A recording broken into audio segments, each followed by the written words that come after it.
Right, welcome back, guys. Not buys. Welcome, guys. We're back with Age of Wonders 4. Now, there was actually a little battle that was fought. I was thinking, well, hang on, how did we get defeated? It was our scout unit. Actually, it escaped. It managed to escape. Okay, so that's we'll get that one back.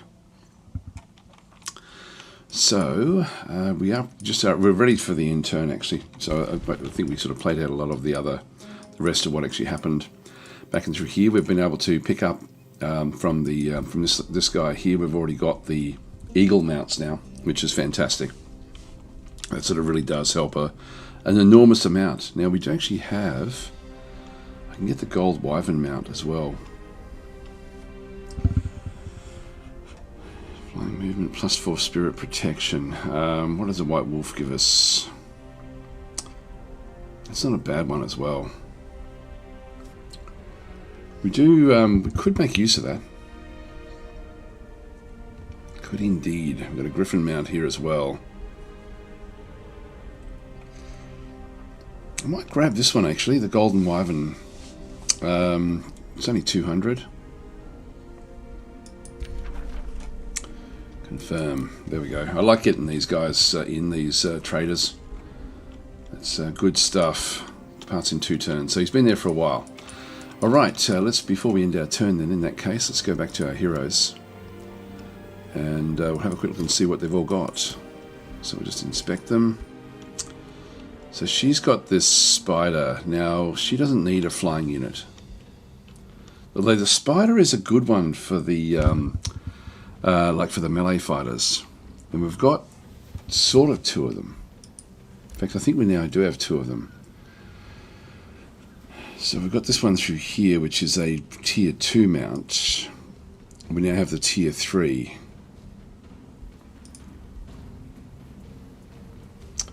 And back over here, we're just using a dire bear.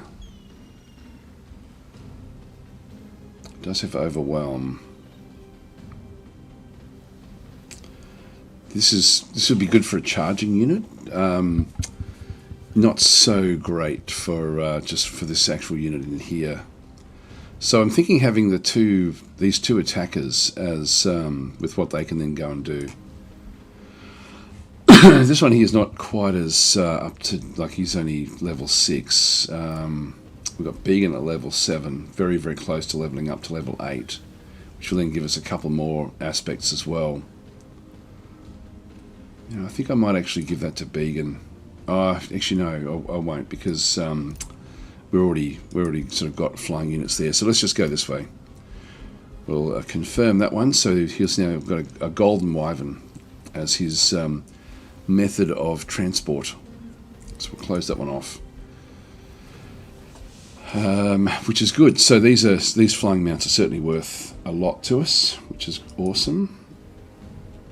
Close that one off. Close that one down, and we'll end our turn. So, just to summarise, we've gone out and sort of wiped out. There was a spawner here that kept on sending troops out towards us, like a pirate bay. We've actually gone and gotten rid of that one. We've got we're in the middle of a Sign of the Lumbering Staff. So magic and support units have +1 range, but they're slow movement in combat. The combat's only 3. Unit has only 3 combat speed. I'm not sure if that's everything or just this. I wish I had turned these off. I really don't like them. I really don't like them. I wish there was like a default, so for all future games they would be off, but I always forget about it. Now we've got this is Carissa back up through this other side. So I'm thinking we're going to go through this area here, go underground, probably take this city, and then go back up. What have they got there? This is water. All the way around is water, actually. There's a mountain there. Oh, there's mountains. We can go across the mountains. It's sort of funny because that is there's a water area there. There's another way up there, which is sort of back out over this other side. But Carissa's capital is right there. So I wouldn't mind getting the other vassal and sort of getting those under our control. Let's just end our turn. So Fangir is underground here with us as well.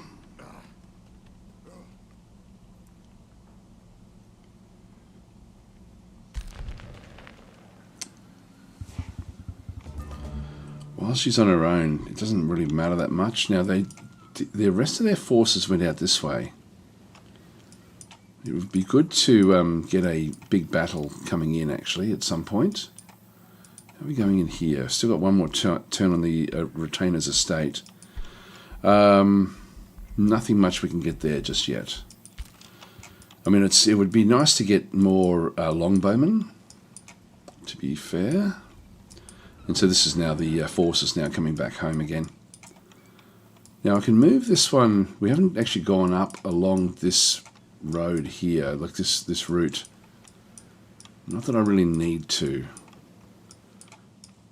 I might just... Actually, there's another border, was it? Yeah, there is. It's another independent. Well, maybe that is worth going for. So maybe we go north. Now, where's my other force? The other force is right here. We could do that.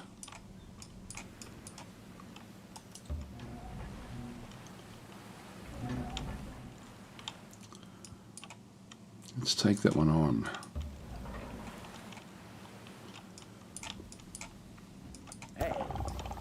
With him with his golden wyvern. Move that one up. And we've got two other full stacks in here.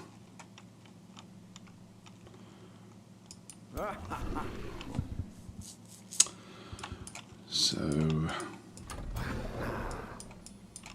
I've got to be a little bit careful that I don't want to go to... Here we go, we've got Sacred Barrow back out through this other side. So we've now met this group.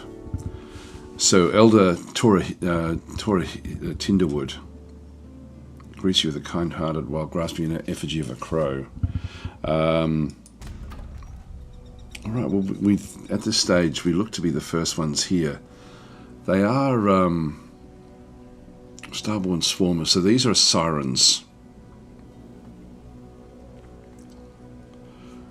All right, well, we're going to need to have them under our control, although they absolutely love us. Yeah. I don't have any Whispering Stones. We can get that, though. Okay, +1 Whispering Stone there. We also have one in here as well. Gain the ability to assign Whispering Stones to other Empire's vassals to gain their tribute. Gain +1 Whispering Stone. This would be very, very useful, actually.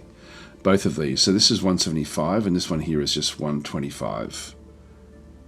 So, yeah, which I can get both. Let's go that way and this way.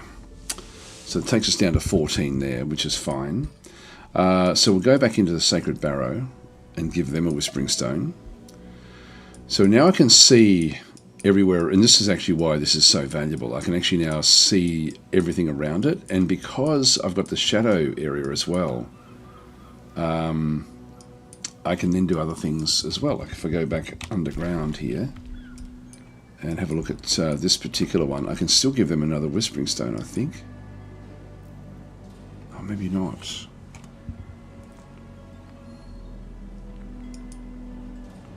Ah, no, that's not going to work for me in this case. Alright, we'll go back upstairs, and I've already got a Whispering Stone in there, I think.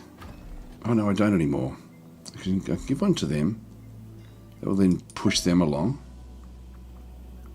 Yeah, it's sort of that last one, that shadow one, would work if I wasn't playing a teams game. Hi, DasSpoon, how are you going? And I don't know, anybody else has joined us as well. Now, all we have to be careful of is I don't really want these to be able to extend too far out. We can see there that she can actually reach all the way out to here next turn. So, actually, no, she can't. She can reach to there and then go in. And these guys would be the same. So, I think as long as I stick on the this Forsaken Cove, I wonder if they're going after that. Let's have a look at these guys again.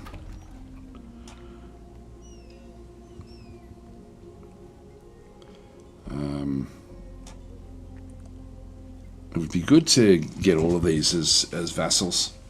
The fact that they like us is actually nice. It's good. we're getting a lot of sort of different bonuses here.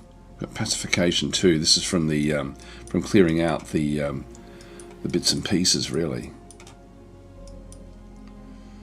I think that we want to keep this army together. So I'm going to move this one across as well.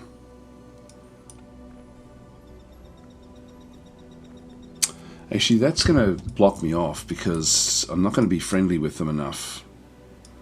So I think I'll just stay where I am and just watch and see what Carissa does. These Wrangler leaves in 1. Yep, that's okay. We've got everything we needed out of that one. Pact of Loyalty. Now we've just gone over the top through here.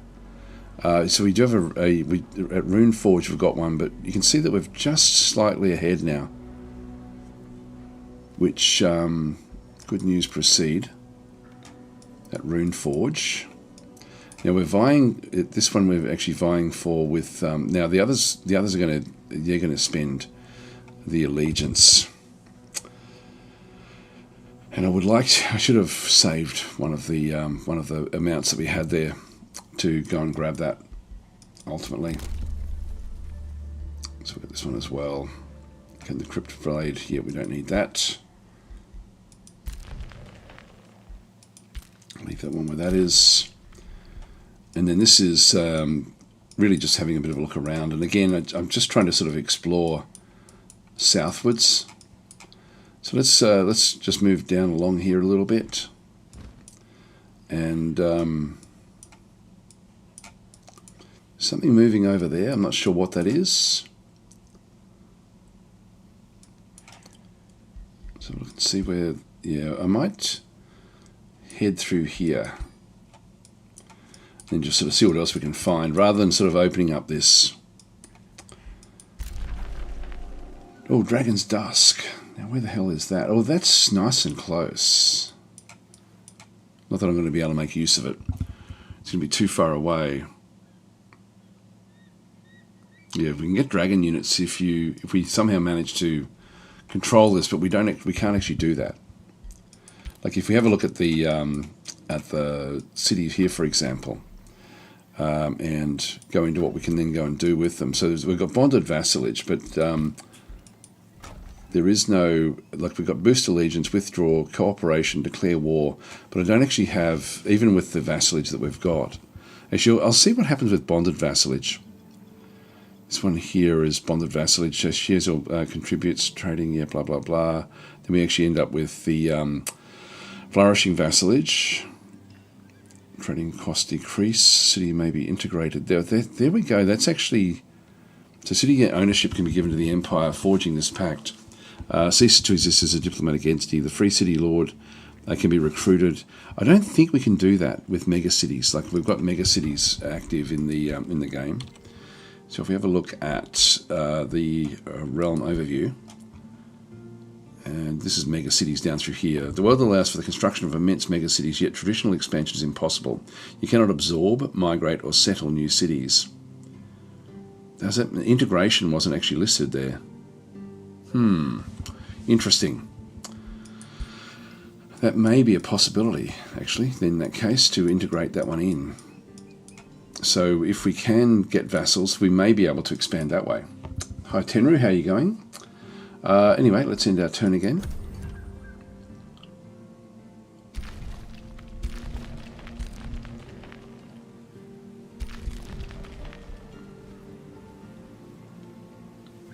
Okay, they are coming across.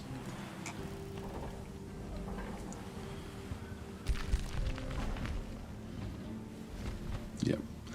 So we do have an invasion on its way.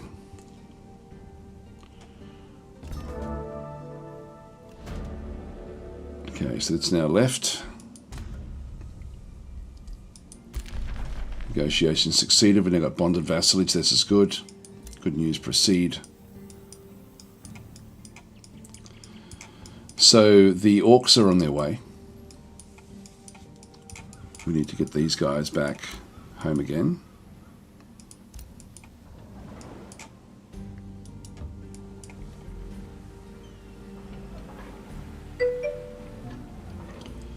Hi Falcons, how are you going? Saying I hope your recent streams will not stop you from playing Distant Worlds 2 tomorrow. No, it shouldn't do at all.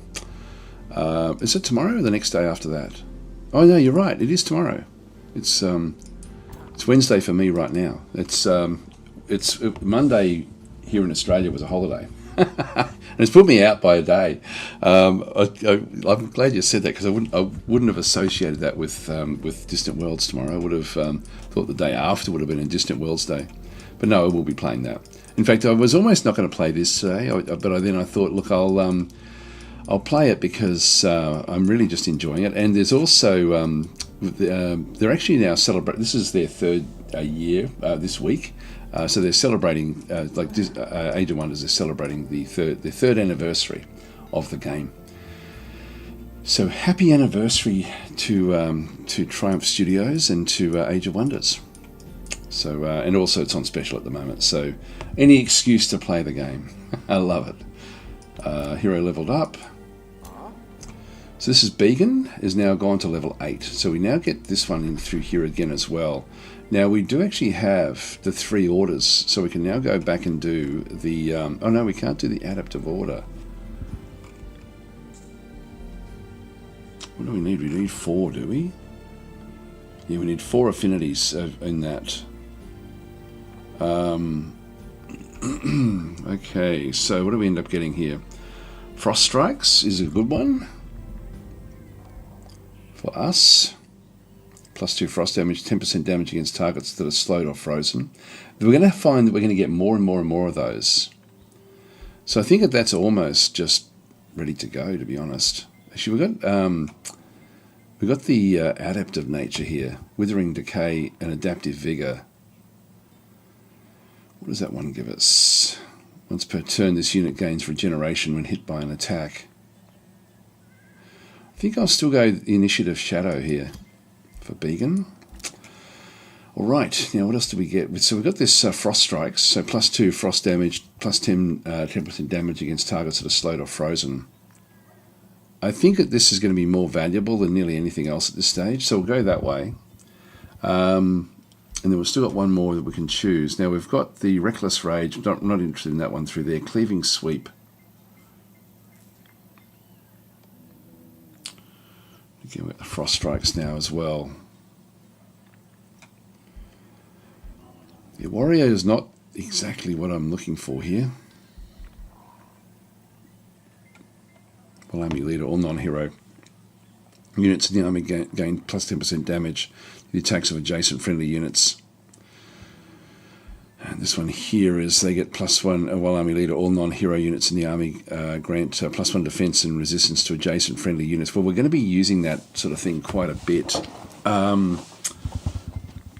That is essentially worth 10% resistance, essentially. Sort of. 8%, I think, is more exactly what it's going to be.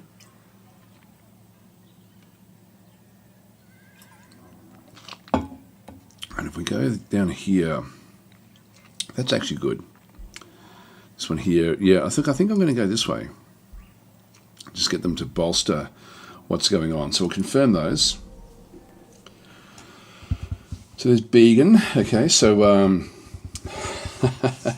yeah, so Falcons are saying time flies when you're playing. I think you mean Age of Wonders. Yeah, do you really need an excuse to play Age of Wonders? Not really, but I would play it too much if I didn't have an excuse. I am Paluco. How are you going? Hope everyone is doing well. Okay, so we'll close that one off. So Began is back here. Now the Orcs, I'm not sure where they're going to go. There's still a fair way behind, and we just need to get these other armies back in. If they go down to Eastwatch, I've got to be careful because they could raise. I don't know what exactly they've got and what their motivations are with Eastwatch, but I don't want this to be raised. I need to protect it. Oh, here we go. We've got another hero offering to join. So we've got a Warlock. I'm not interested in a Warlock. That's more sort of undead. Okay, we've got the Ritualist. Here is going to be sort of more healing and buffs. Well, we've got a good mount now as well, so I sort of want to make use of that. Warrior, Warlock, Defender, down through here. This is a these are Starborn Swarmers, which I'm not interested in. I definitely want to have the. Actually, I'm really just looking at Honourable Fae, which is us. So these are from Eastwatch. Maybe we'll go back to our originals. So we've got Honourable Fae down through here as well. So Falcons has redeemed a character. Here we go. Name after me. Yeah, I've got other ones as well if you want. I've got like much more advanced than these are. Defender. Got more Warlocks. Did we want a Warlock? So it's a Defender unit with a with another one there, and then we've got another one there as well. This one's a Warrior. I think I prefer the Defender more so than the Warrior.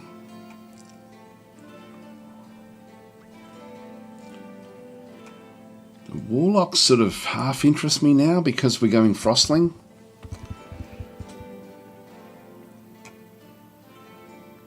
Warlocks are debuff and undeath experts, so using powerful debuffs and empowering undead summons, which I don't really want the undead.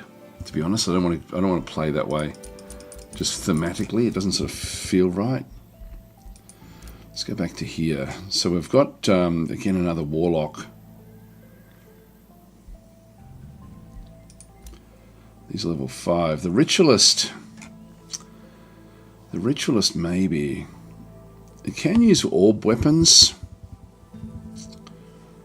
Specializes in support through healing and buffs. Yeah, maybe we'll go that way. The staff weapons are going to slow it down, but not dramatically. To be honest, it won't matter that much. So I think I'm going to go Evod here. So he has got a tier 2 staff of Fiend Slaying. Frost Blast, yeah, that works out well. That works out very, very well. So we'll recruit him. But he's level 5. We do actually have the guy on the Golden Wyvern is also available, and he's level 6. So he's a Battle Saint. I think he's going to be more interesting to be honest. He's also much more fleshed out. So Falcons, I'll give you this guy.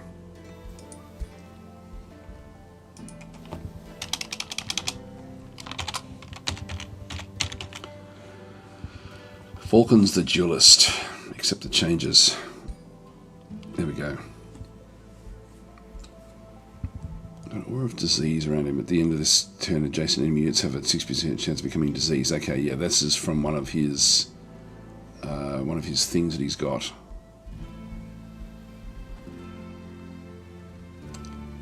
Not sure which one it is. That one? Yeah, Disease Ring. Alright, so Unclean. Falcon's the Unclean. Oh, hang on, you see you're wanting to go back the other way. Alright, well this one is not a... In fact, yeah, okay, well the only other mage we've got is the one we've just brought in. Alright, so we'll adjust the appearance again. Rename to... I forget his name. Enod, I think it was. Accept the changes. We'll go back the other way.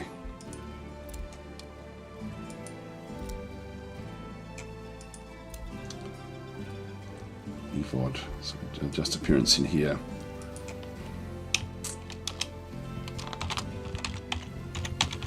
Falcons the Cold. There we are.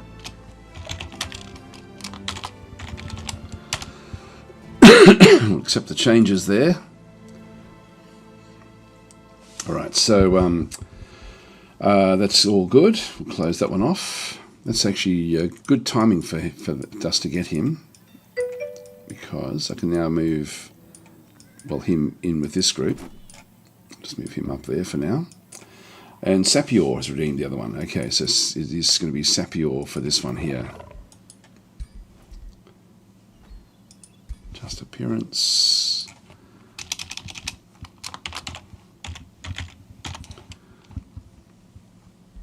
Now, even if I lose any of these guys, but then redo the battle, then I'll still be banning you. So if I redo the battle and end up saving you, it will be a ban if I do lose any of these guys.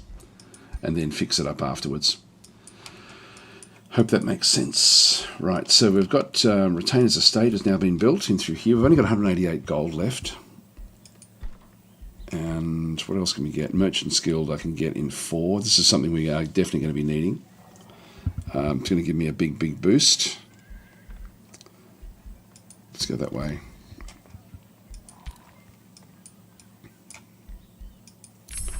Blizzard. Okay, so we've now got the Blizzard spell. And we've got the Convent now. So the Convent, for each city stability level above unstable, the city gains knowledge and mana. That's a good one. Staves of Mending. So this is actually... so grants units Faithful, which reduces unit upkeep. And that's actually a good one. Mending Touch, a healing ability for use in battle for any support unit. Look, that's probably even better than Convent. Actually, no, Convent's going to... I think I will go Staves of Mending. Wrath of the Faithful. Target enemy unit suffers 10 spirit damage. Yeah, I'll go this way. And then we'll try to wipe out all of Carissa's forces and then really sort of dominate what she's got left.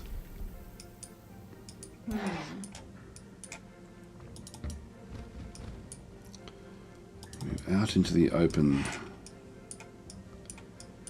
That's the bottom of the map there, actually. Let's have a look up top. We haven't been up there. We'll go up this way just so we can see what's above. Sapyour Mending is a free action. Oh, okay. Oh, that's good. Is it range 4 or range 1? I'm guessing it's going to be range 1.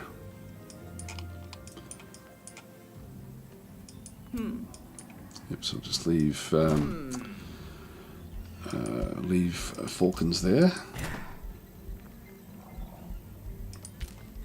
And we'll end our turn. We're very interested to see where these go.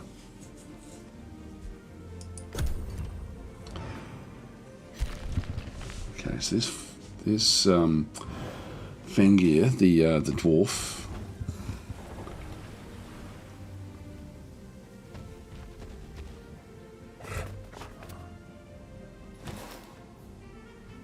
Okay, that's a big army.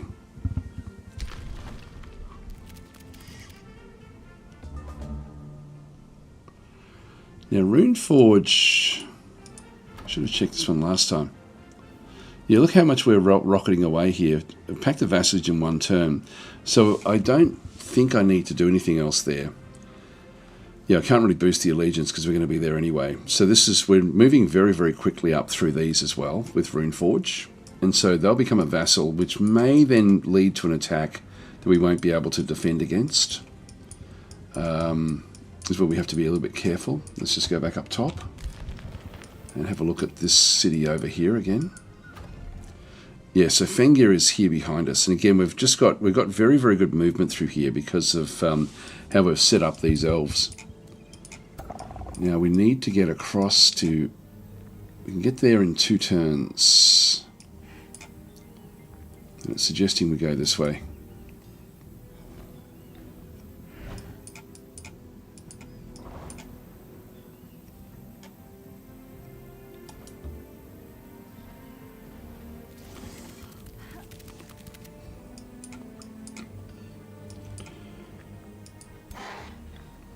Got our scout back from the previous run.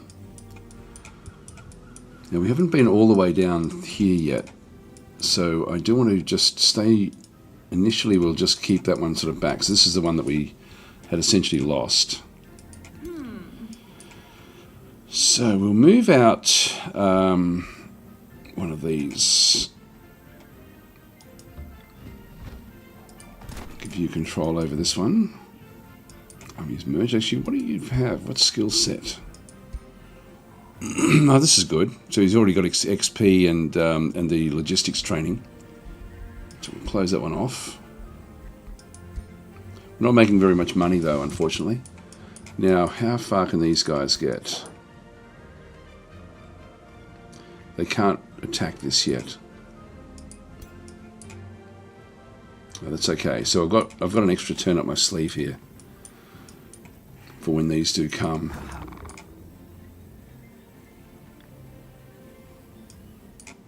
So I can get 1, 2, 3. Yeah, I can get there. I can just get there. So we'll, with that one anyway, not so much with this one, but it's going to be, like, even if they take it, I'm going to then be able to destroy them. So, unfortunately, Eastwatch is vulnerable. And they've only got 2 defenders in there, which is sort of annoying. Anyway, let's see how we go. Yep, so the routed units return. About to vassalize a contested free city, so yep, good to know. That's okay. So Fengir is going to hate us a bit more, but that's okay.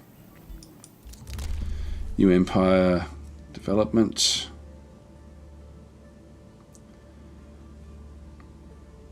Ultimately, we're going to hopefully end up with a lot.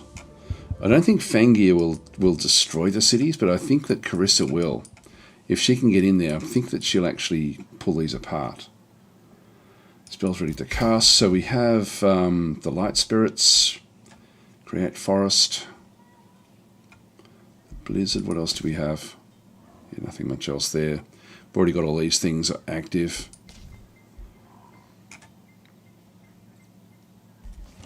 I'm sort of tempted to get more of these, but I don't think I'll worry about it. They don't chew up gold, they only chew up mana. So I can afford to have them. And ultimately I would like to, well actually I could, I've got another unit there. This is, yeah, I might actually bring another one in. Now these are, like my guys are hidden in the forest. They're not in the forest, but a lot of my units will not be seen. So this is completely hidden. They're almost completely hidden. So in this case, we've going to be a nasty little shock for Carissa and her gang. Yeah, let's go back and grab ourselves, I think, a lesser snow spirit. What I'd like to do is actually ultimately get these up and running a bit more. These are only tier 1, so it just chews up a little bit more of the mana. In fact, I may even get another one. So next turn we'll have that one.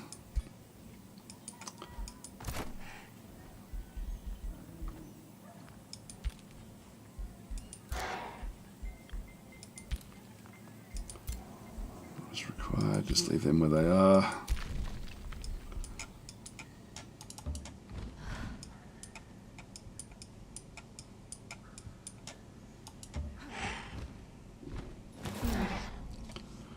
Some loot, which is nice.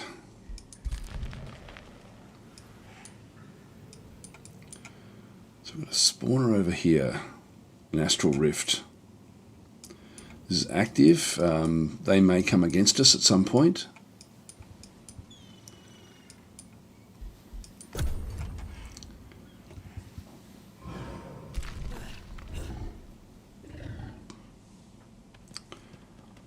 Now they're going to take this city.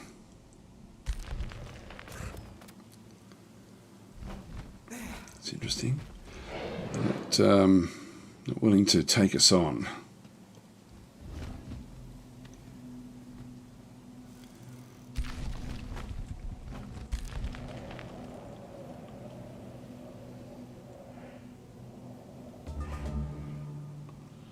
Day 48. Haunted Graveyard is going to be sending some forces up, so we need to still keep on protecting what we've got. But if I do end up, grabbing more and more of these spells, I think we'll have started negotiating. Good to know. So in this one we're ahead. Why did Fengir stop?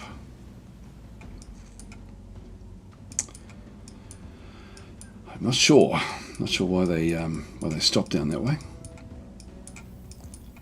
Now we've got the infestation is going to come out of here and potentially attack over this side. So I think we just have to, I may have to end up with a defensive force because they're going to be fairly strong.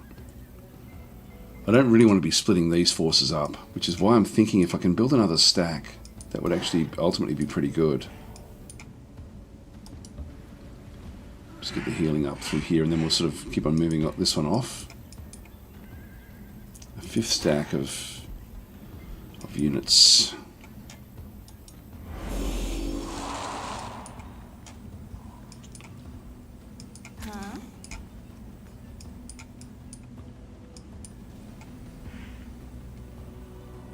So the forest road there, and again we've got we can stay hidden in the forest.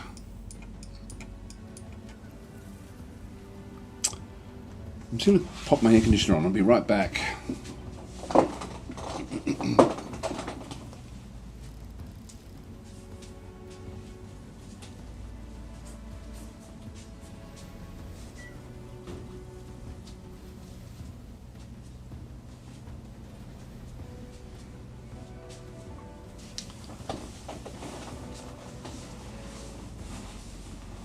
Okay. So, I'd like to catch this army. But we're now going to have other problems out this way. And we have another problem down here as well, because we've got this. Now, these are also undead.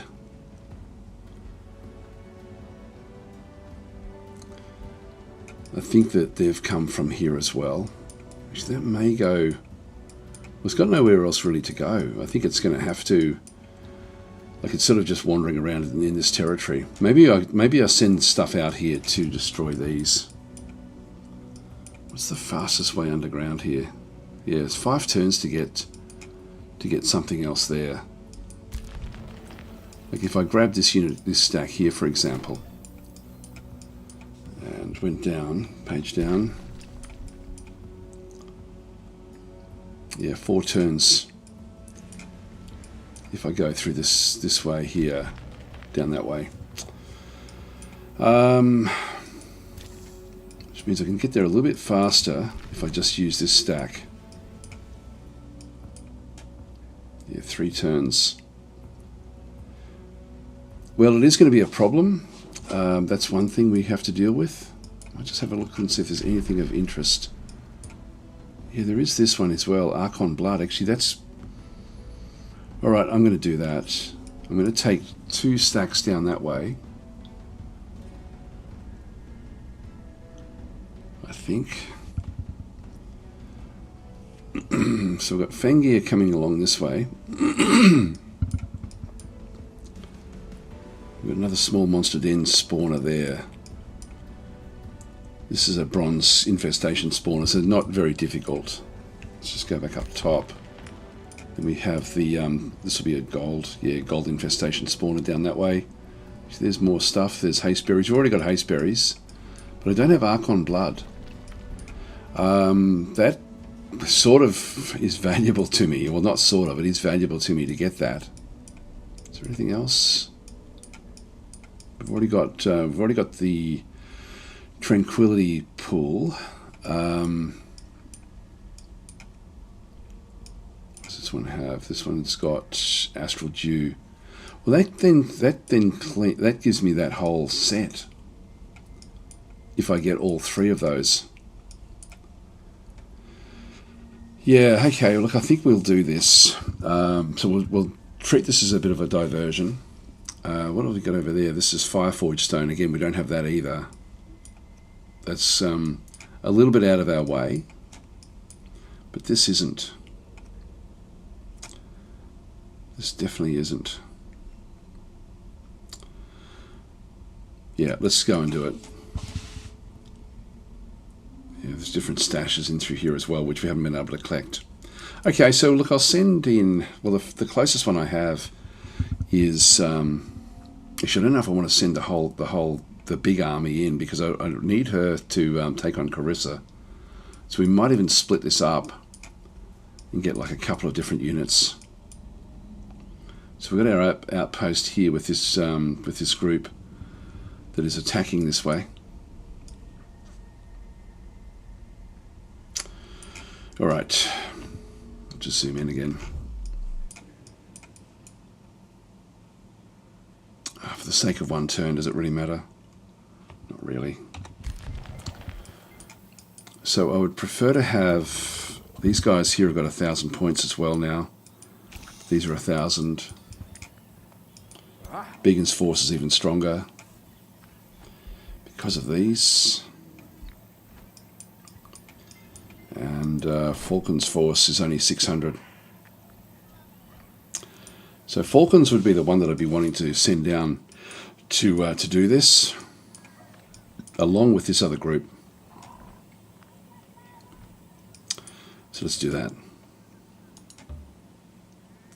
And I can still grab another of the lesser snow spirits, or I get a lesser light spirit here.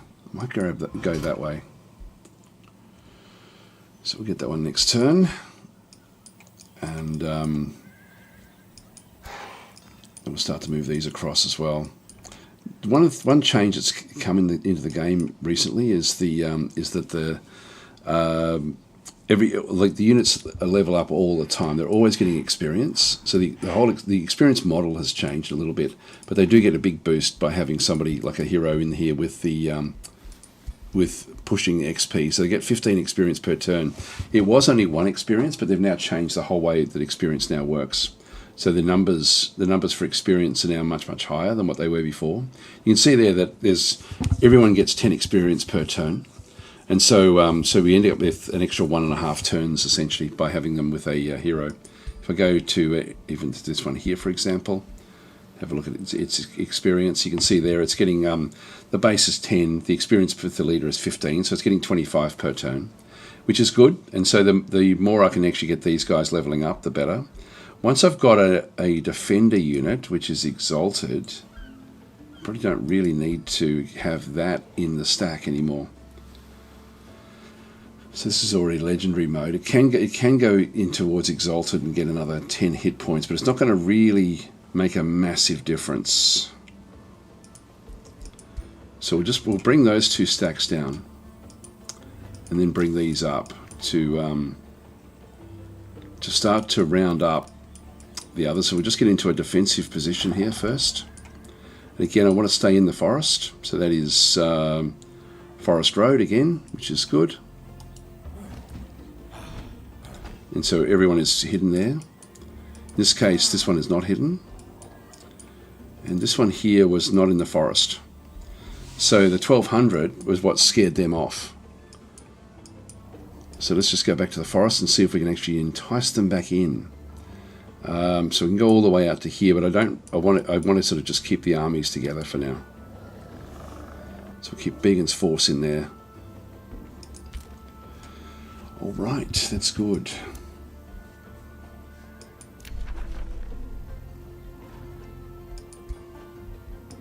New rally has started.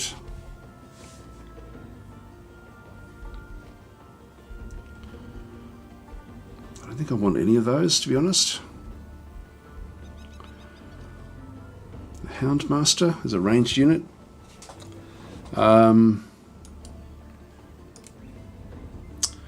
So it's got a weak point shot here. So it does 1 shot, so it's almost like a crossbow. So fires range projectiles at target enemy unit. Plus 25 damage against marked units. This one is a tier 2, so it's going to cost me another 12 gold. I will be able to afford that. Frost arrows, leaf skin, unleash the hounds. So it's got this as well. Look, I'll grab one of these. These are still within what we have with the Houndmasters. So where's that one coming from? That's coming from Eastwatch. So Eastwatch is providing this. Eastwatch also has magma. So they've gone fire. We've gone frost. So, and I do have Bannerman there as well. And again, these are going to cost me 12, I think. Yeah, 12 and 3. Again, getting the extra... ultimately we're going to get them as even stronger healers. So I think I might grab both of those. So we'll get both of those, recruit to own city, to Chivalton, and recruit. Right, so we'll get them in a couple of turns as well. That way we'll just be able to keep on fleshing out the armies. And away we go. Well, am I streaming live to YouTube? I haven't heard from YouTube. I'll just make doubly sure that I am streaming live. And just make sure. Yes, we are. That's okay. That's fine. All right, just wanted to make sure.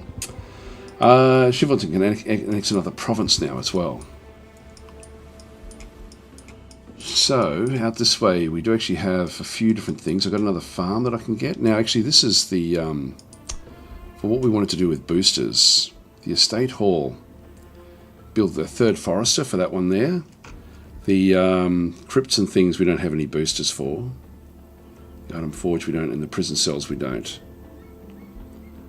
So it's really just going to be this one here, the estate hall. Don't think we get boosters for any of these other things.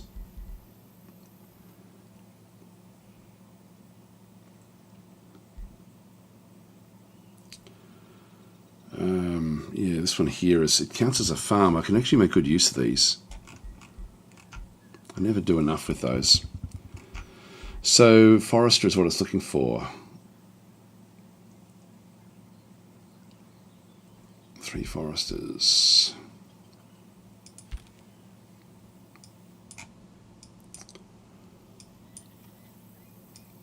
But I need the gold, actually. That's what I do need. So I've got gold there.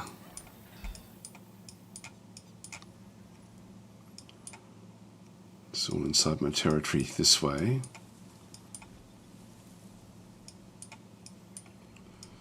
There's nothing special down that way.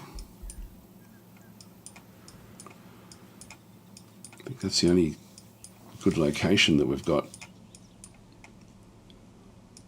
In reality, is this gold mine. So I'm going to throw that one in there. As we get the Merchant's Guild, that's going to then give me even more gold. So we get 10 gold per mine. So we're going to end up with another 60 gold, which is going to be very, very useful. All right. So we'll... what is required? So this is... Now we're just sort of going to be checking things out. Now the corner of the map is way down over here. There's a watchtower.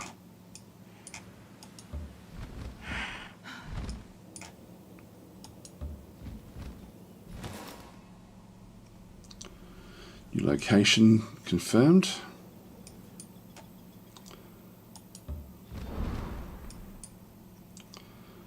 We're going to pick up the chest, so we'll pick that one up next time.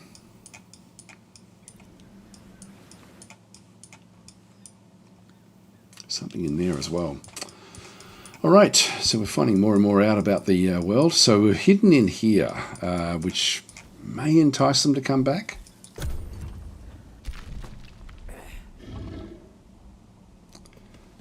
Now the mushroom forest we can also hide in. They left this alone.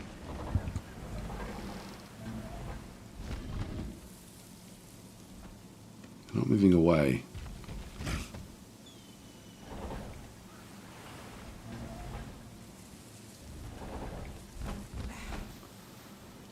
So we'll move down close to them. They're hovering like a bad smell.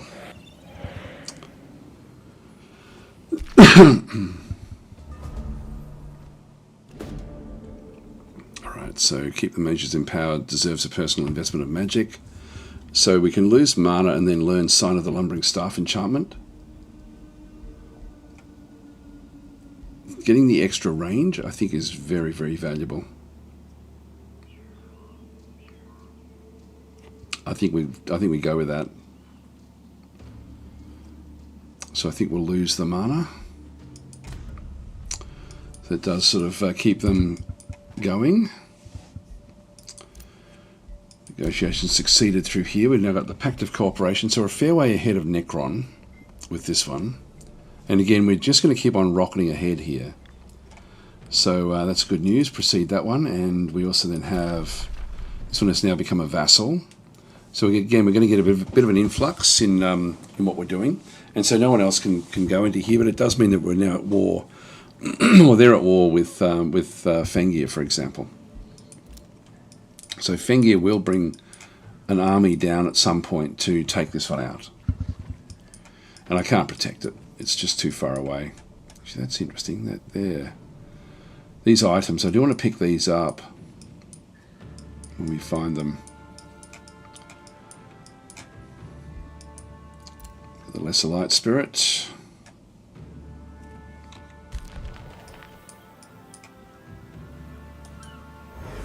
Throw that one into there.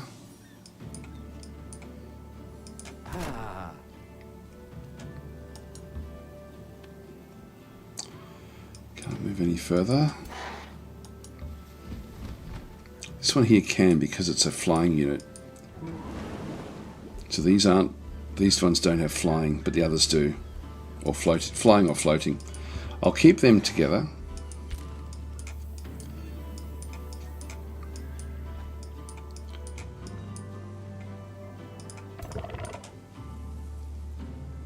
So we have the forest in here.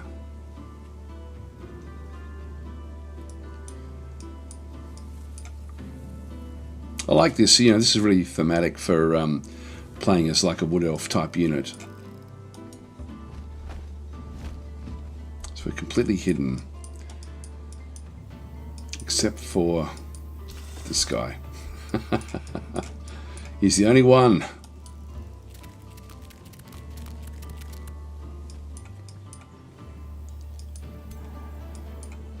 All of these are hidden away, so it looks like there's just one unit just sitting there, not 18.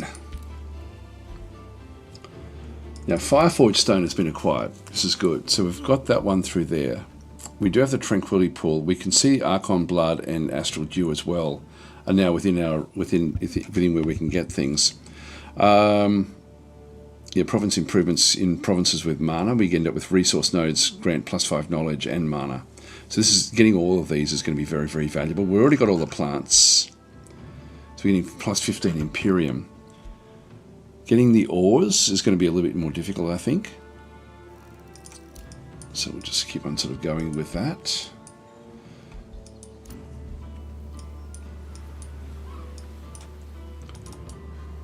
So we just want to push back the Fog of War. Just see what's around. So we'll just keep on exploring. I'll see what this is up in here.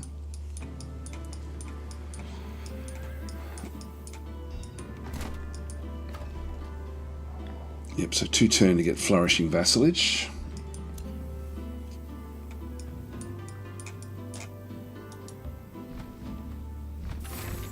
What do we get? Ring of the Inspired Killer. There's only a tier 1. I'll just take the reward.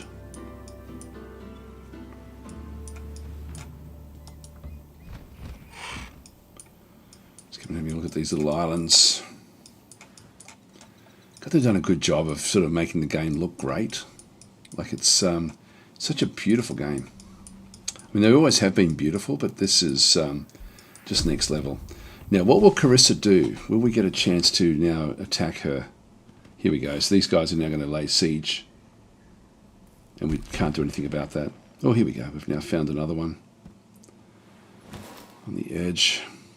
Carissa is moving. Here you come. Whoa. Uh-oh. We've found another army. Now they may be obliged to attack us.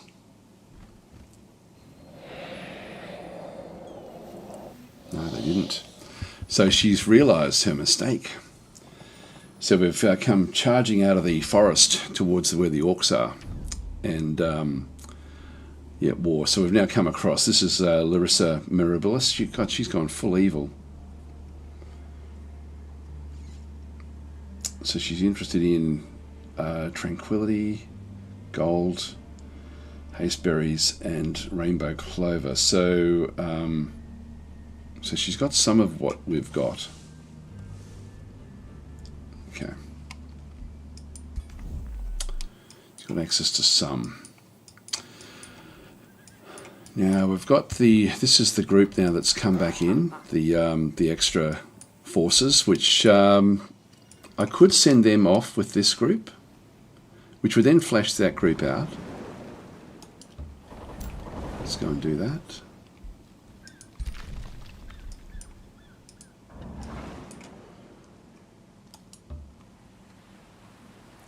I'll use these just to clean up this zone a little bit.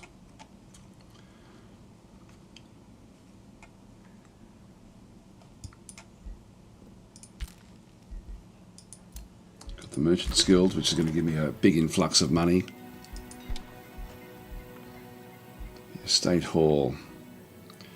Well, it's only 3 turns for that one. If I go the Chambers, I might do that one. Just get that one out of the way. The Crypts is going to then give me 2 mana per hero in the Crypt, and we've got a fair few of them. The High Halls is boosted. Yeah, that's not a bad one as well, ultimately, for us. The Item Forge I'm not really ready for yet. I'll throw all those in, just get them sort of queued up. Just start things actually sort of happening this way. Staves of Mending. Select new research. Alright, so now we're getting to the tier 3s. So we want to go for Frostling pretty much straight away. We do have 3 Shadow, which should be enough. These require... What are the tier 3s? Tome 3s require? Let's have a look and see if we just go to Shadows.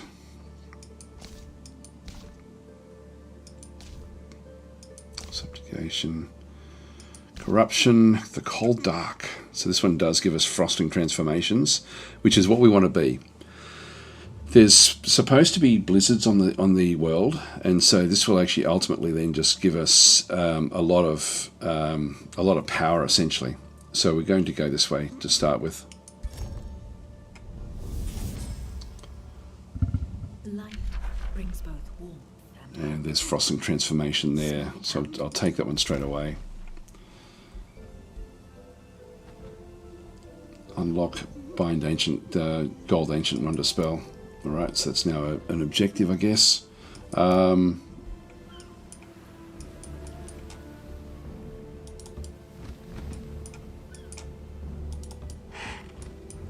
of the map. Okay, it's a gold location. It's a bit still around on the map here.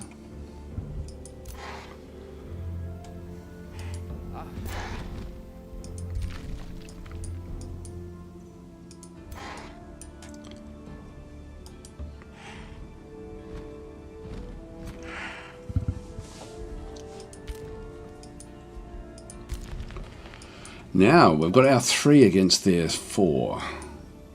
We'll have to analyse this a little bit. Have to think of what we do with these 2 from Eastwatch. The Bannerman, etc., etc. They're not going to be able to get down and help with this. All right, we'll just do a quick save here, just in case we have to come back to this. So let's have a look at each of these. This one's only worth 500 points. So we're up against a Pyromancers, which are going to be good against us. The Houndmaster will give them also a Unleash the Hounds. So we'll be dealing with Hounds at the start. Now they've got Brutal Mark, so it has Savage Strike. So when an attack triggers a critical hit, it deals extra blight damage. So we want to get their morale down as much as we possibly can. We've also got Spawnkin, an increased number of units in the formation. So they do extra 20 damage. So these are small orcs. We've then got War Shamans. We've got 2 of those. A Warrior, which is not really going to worry us that much. And a Sundra, which is not going to worry us all that much. So that's there for 500 points. This is Carissa. She's got 1,000 points in here. So she's got herself a Horic the Dart. So this is a Ranger. Then she's got an actual Magma Spirit. This is, again, something we have to be careful of. Just a Warrior and then a small Lesser Magma Spirit, which is sort of like a battle mage unit. This one is like a very, very powerful battle mage that can also then come into like very, very closely and phase in, cause all sorts of damage.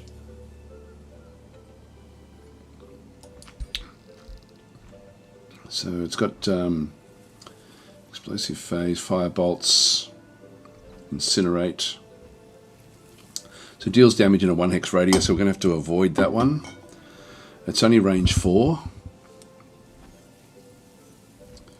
So we are going to be burning here a little bit. Fiery Wake. Ignites flammable objects as it moves over them. Vengeful Flames. When an attacker hits at melee range, the attacker sustains 5 fire damage. It doesn't have very much protection, so we'll try to smash this one with archery. Then we've got another group down here, 800 points with a level 6. Got ourselves a Berserker, a Fury unit, a War Shaman, a Warrior again, and another Sunderer. And then the last one back in through here has got a Gremlin. So this one is only worth 500 points as well. So if I go in, that is the most, like that's the second most powerful. This is the most powerful unit. 558, 559. They're basically about the same. So if I attack one of these, these two will join in the attack. But our actual overall attacks are much, much stronger. Now we've actually got we're tier 4 here. What are we? Tier 4. We're full-blown knights now. All right, 104. Okay, these have evolved. I was wondering why we were losing the unit upkeep. So we got some tier 4 units. These should actually be with our leader, because the drain is going to be very, very expensive. Didn't realise that. So we might do a bit of a reshuffle. So if I'm going to bring her in, I'm going to take her, that, and which other one should we bring in?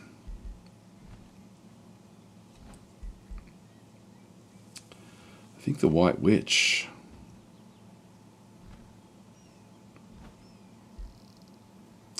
Actually, no, I will need to... No, we're going to have 2 knights, so I'll bring those in. So I'll bring those into there.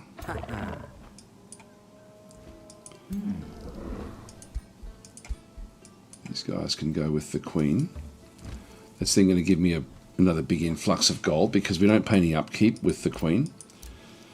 So any units that is with her is going to be sort of protected. So we've got 2 of those now with her, which then leaves Began's group, where we do need to get some... Well, both of these need to go into that one there. This one here has got only 1 protection, along with Sapio. All right.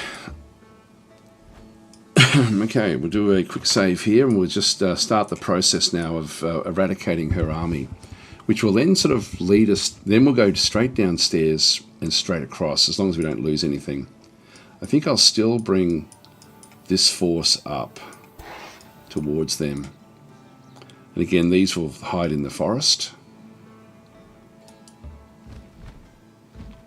So just keep them away. So this hiding in the forest here has certainly sort of helped us. So we've got it's a low risk battle, but it's still going to take some doing. So I'll play this one out. So just do manual combat. Now we can do quick saves during the combat as well. I didn't get a chance to actually cast the spells, and actually buff my forces up any stronger.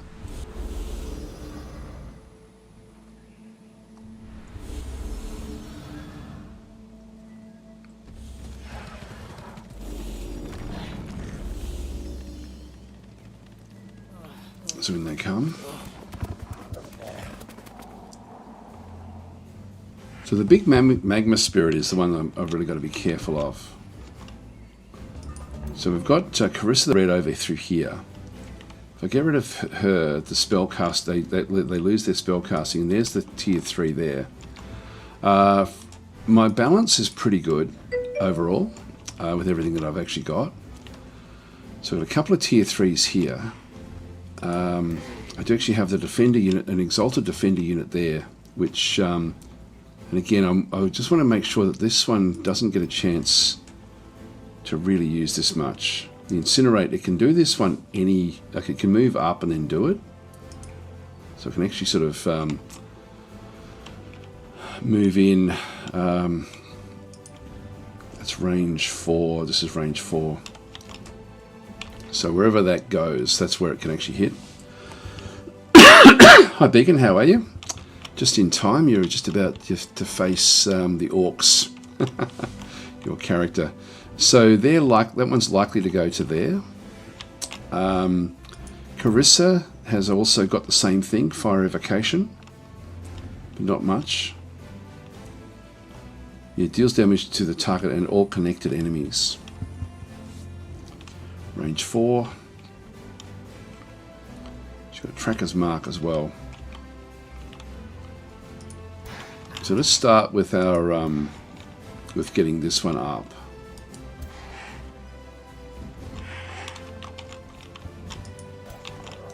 I'll try to make these into targets.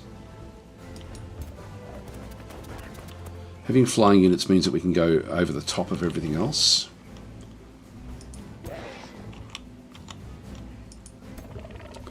But Sapio the Duelist as well. I sort of want to keep Sapio across elsewhere. We do actually have, this is healing. And we've also then got Saint's Fervour, where we can heal certain, like if I can just wait a few turns, that would be good.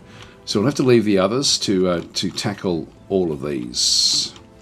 But this is the major problem that we have. Let's just go this way.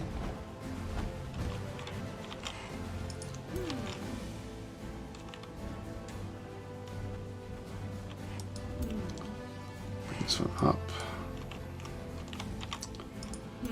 Now with these we do actually have, this is a range 7, so I can't quite reach anything just yet.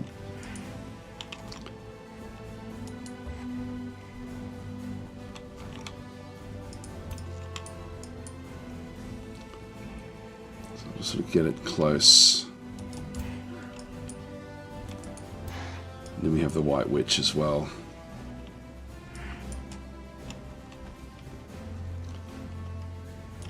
Just not wanting it to be able to do too much just yet. So we'll leave that one there. So that little group will take on Carissa and the Magma Spirit.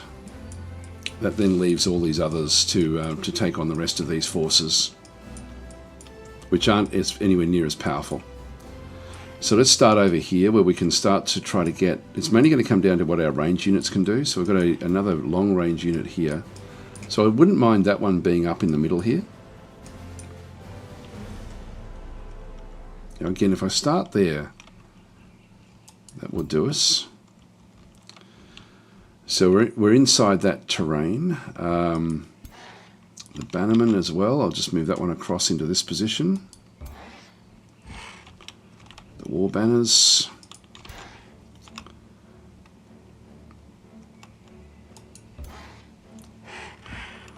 We keep those defenders sort of where they are. So we actually do have aspect of the root. So this heals 30 temporary hit points and enters defensive mode if we do need to use it. So I can actually do that with those units. The White Witch.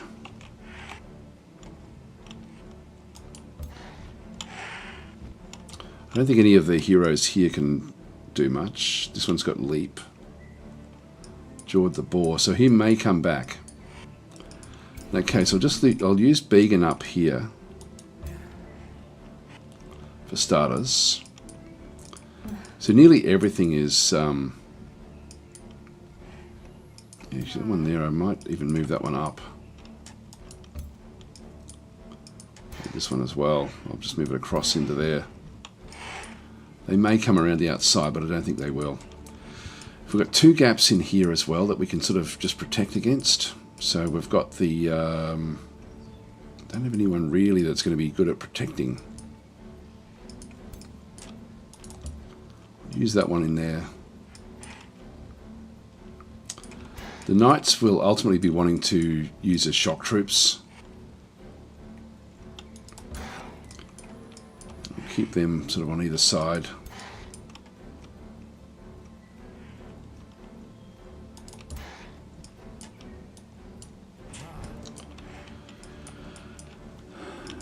Got our main queen here. Now that may invite issues in coming up this way. That's, yeah, that little defender can reach there. That can reach there as well.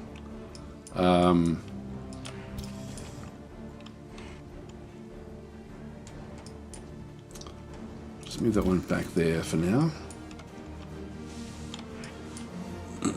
So we've got the Ritual of Elements, refreshes all ability cooldowns. Now I can use that one at any time. The other one that I'm interested in using is, of course, the this decisive command eventually. Not sure when or where.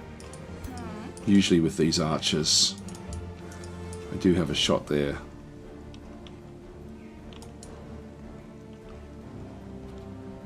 Missed.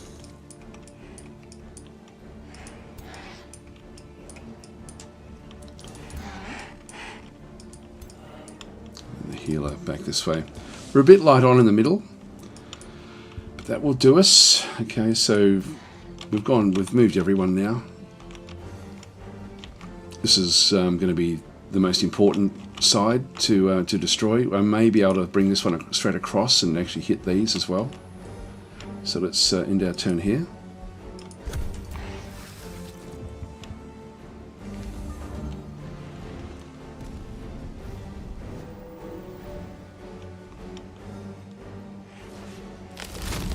Been marked, which is fine. That's only a tier 1 unit that we've got there.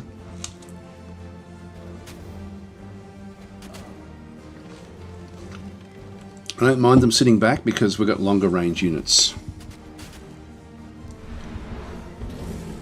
Their morale is high. And they keep on bolstering themselves, which is going to give them critical hits. There we go. So we knew that was going to come.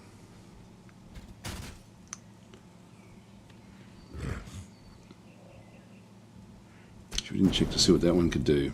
That one did have a range, area of attack.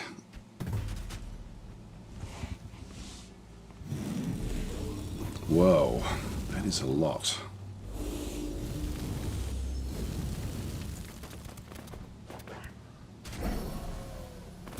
Oh, that was just the other dogs. That's okay. We didn't need to worry about that one.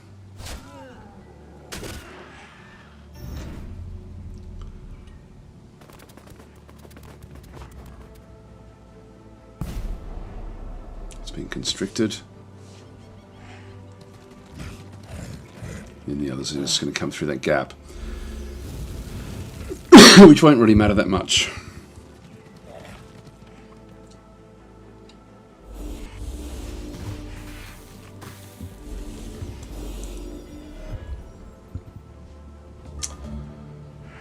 Alright, so they're trying to reduce our morale, which is actually an interesting aspect. So both of these we need to now get back to. So with these, where I can actually go back and hit these fairly quickly. Sapior can actually go and hit that one or this one. Now she's also like an attacker, level 8. Only got 5 protection.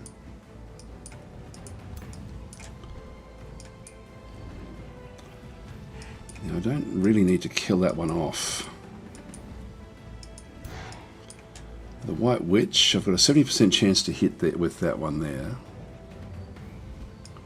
This one will be susceptible we have a look and see what it's got. So it's actually, it's got fire protection of 6, but it's got frost weakness of 6. So it actually takes a lot more damage from frost. Which means that we may be able to, it's got 3 status resistance.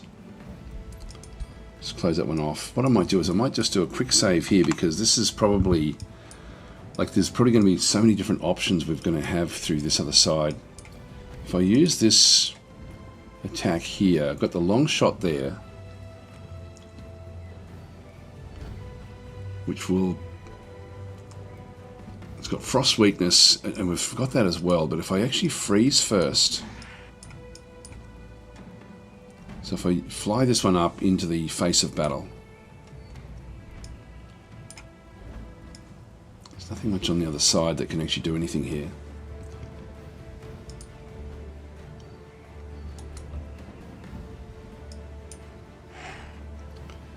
88% chance to freeze this one, simply because this one's only a 64% chance. But let's just take this one on.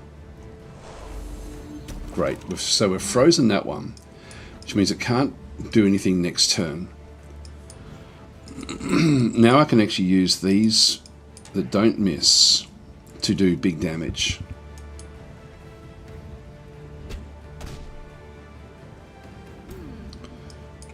Similarly in here. That one's almost killed. If we can get a actual shot, that would be good.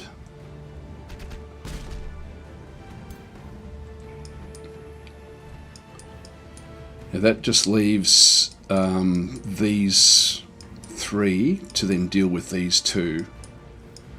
What I can do as well is I think I'll actually go and do this called Grasping Vine. So every turn in combat, all enemy units have a 50% chance of becoming immobilized. So let's go and do that, because that's going to then lock a lot of these away.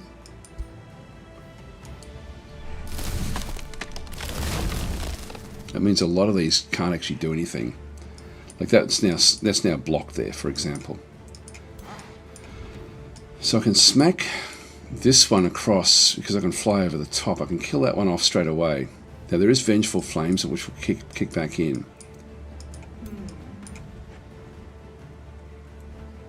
That one has been immobilized.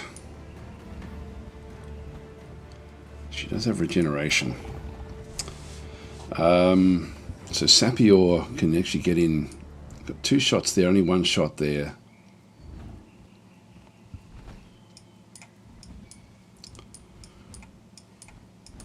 This one can kill this one off. I'll take that at this stage.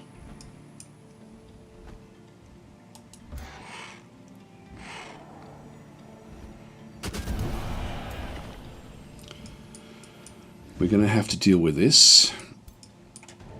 So I'm going to move that one away from the other one. This one shouldn't be able to fight much against this one here. So we do actually have 90% chance to pull it. Let's just go with it. Got it. That moves it away from the White Witch, and it's now constricted. And now we just need to do some damage against this, against Carissa. Now I also do have this one. This is now locked in. These can still make it down. Oh no, we can't get there. Well, in that case, I can smack this one here. I can smash that one as well. I've got to be careful though of all the ranged units that we've got. There's a lot of them coming back up this other side. Well, we need to keep. Well, actually, can Carissa do anything now? What's she got? Allows you to cast an additional spell this turn. Look, I'll start this process. You see, if we can get rid of her, that's going to stop all the spell casting for the battle. Just get a free shot there. And we'll come back and deal with this one last, I think. An 80% chance there, which is going to do big damage. But we have this over here now as well, where we're going to have to sort of deal with this particular group.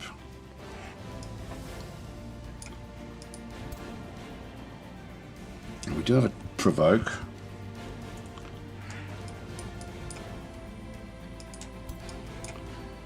We can do a bit of damage there. Let's start this process, but if we freeze it first, we'll ultimately end up doing more damage, because this one does... It's the longbow, extra range, Sons of Defense. Actually, it's not telling us there about the frost damage. This one's got frost protection.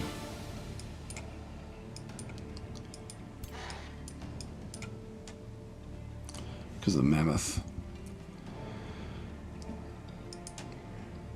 64% chance to freeze it. I think I'll still take that. Yep, we got it. So it is frozen. Which just means we end up with getting free hits, really. But then there's a lot of other range units back here. So I'm going to move that one back and then move Began in.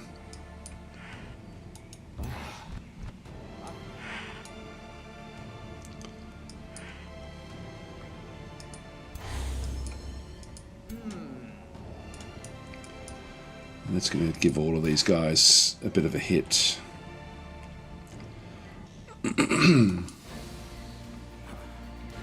See if we can get rid of that bolster defense. It was constricted, but the defense didn't go down. And we've got this one as well. Try to get rid of the bolster defense again. It's only 16% per shot. Oh, there we go. Bolster defense was removed. So, what's its defense now? Its defense is only 5.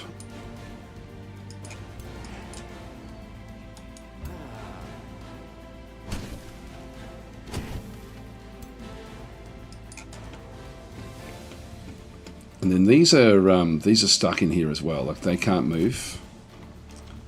So we've got a few that are further back as well that just can't actually do anything. So when we have a look at it, I'm sort of happy with where we are up here.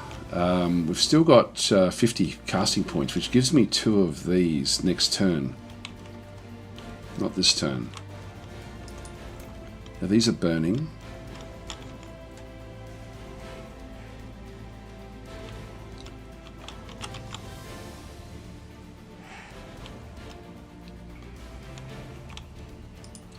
In reality, with the White Witch here that can do massive damage to these.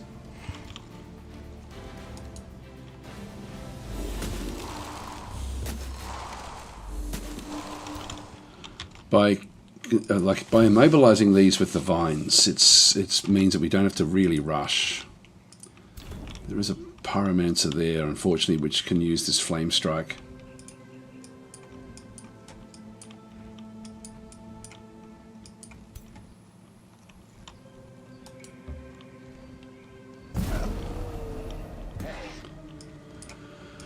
Now I've got both my knights can actually now hit these different guys.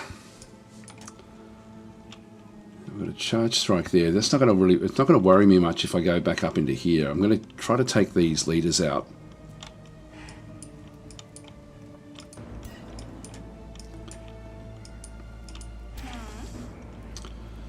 Now, the extra attacks. It's a 60%. I think I'll get this one actually firing a few times.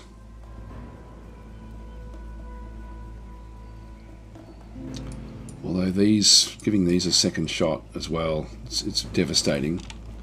Let's go for that.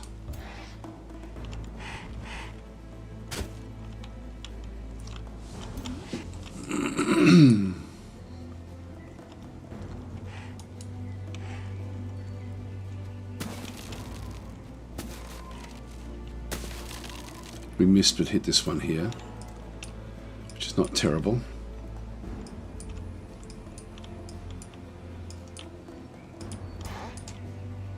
I can almost kill it.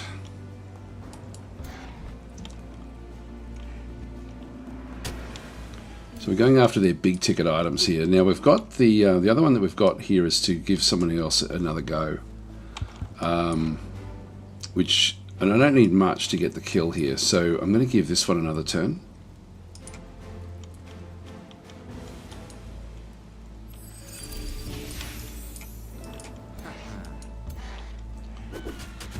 kill off that hero.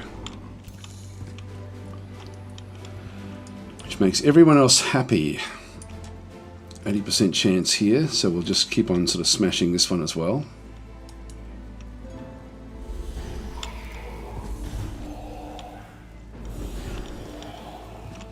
We did remove a lot of what they can do.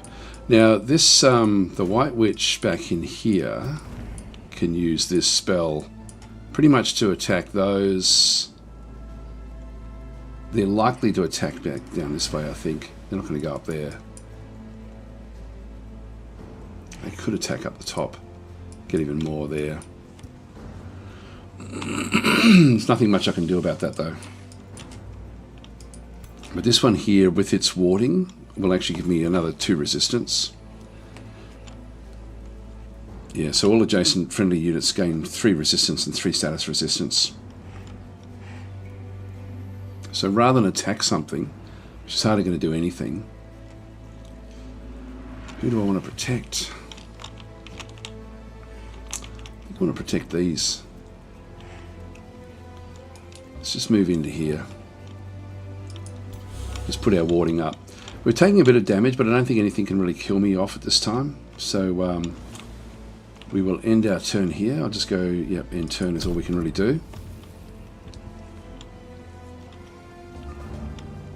Yeah, their archers are going to cause some issues.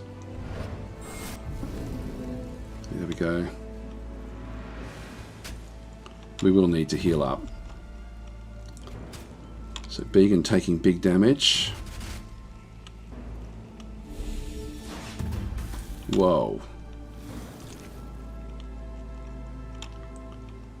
I don't know if Began can survive this. Now this is another one where we'll save Scum, but it will still be banning Began if he gets killed.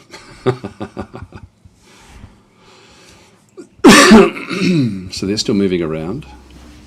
Missed, that's good. Grace was removed, we've been poisoned. It's fumbling. This is good. So their morale is dropping.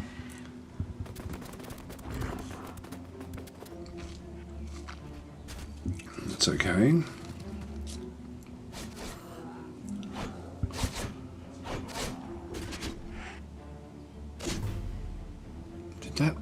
Did that witch get her turn? I think she did at the start, actually.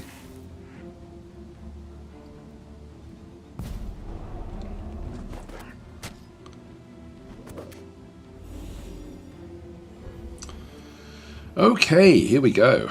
So now we have, again, more things being constrained. Well, they can't really do a hell of a lot. Now, Began is really struggling in here. So we need to kill this guy off. And not with Began. Everyone's burning up this way. That gets me the kill there. Just make sure he's not going to explode or anything. Yeah, these have been small. These have been... I don't like the spawnkin, to be honest. It just looks wrong. Terrifying aura, true sight, logistics training, experienced leader. There's nothing much there that's going to really worry about us with what's going on. So we'll close. This is the last of the captains. Just, you know, still got Carissa.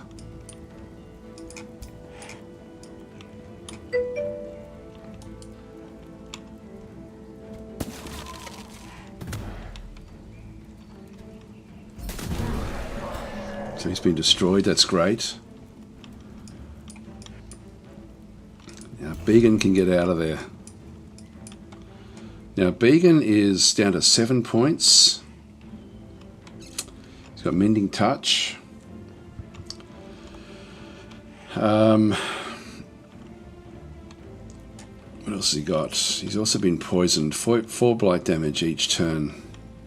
He's got 3 stacks of that, so that's going to be 12 turns. So we want to move him back out. His fight is done. He's too badly injured unless we can sort of get him really well healed up.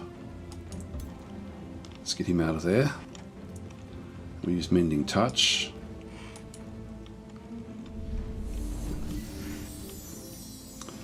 So he's still poisoned, but that's him done. So that was worth it. We sort of, you know, we got rid of what we had to.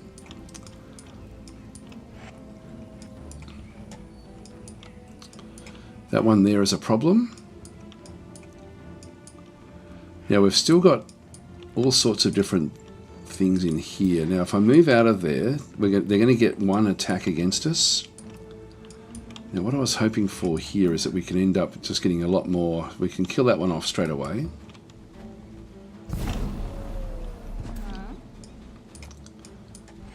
Now I've got 70% chance there just with one shot against Carissa.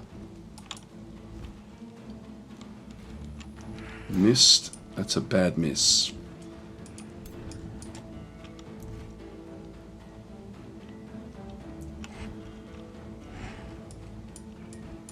Gosh, which way are we going to go here? Yeah, I'll still move this one up.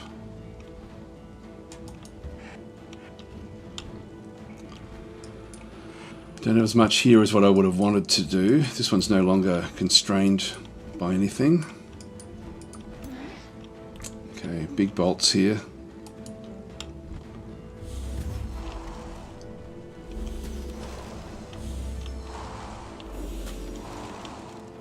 Has been constricted, so now it can no longer move. We get a little bit coming back the other way, but we have to be very careful of Sapior.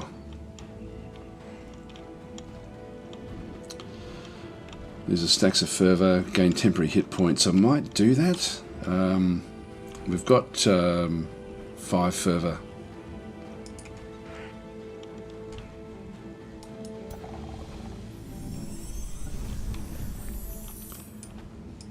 Just gets our healing up. That one can do a bit of damage, but then we've got this one as well coming back through the top. The Houndmaster. And I sort of need to constrain that one as well.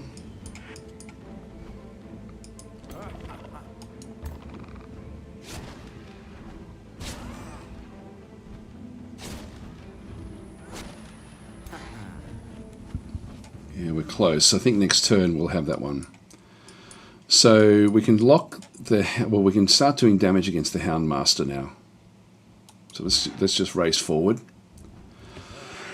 What we wanted to do is just make sure that Carissa can't really move, but we hope Sapior will stay alive. She might just do a quick save here. I think we're sort of in a position now where different things can actually happen. And we're going to need to charge down into this one here. So we'll start the process of killing these off. This one is now you're not able to move.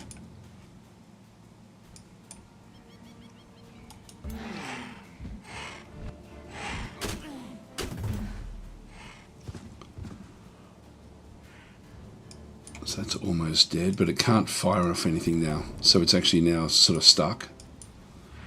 Now we've got the all of these different units.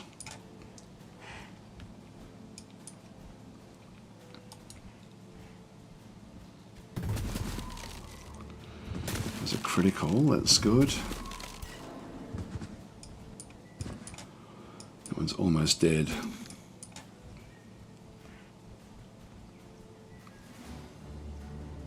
So we'll actually bring this one across to the top. I don't know if I want it out this way.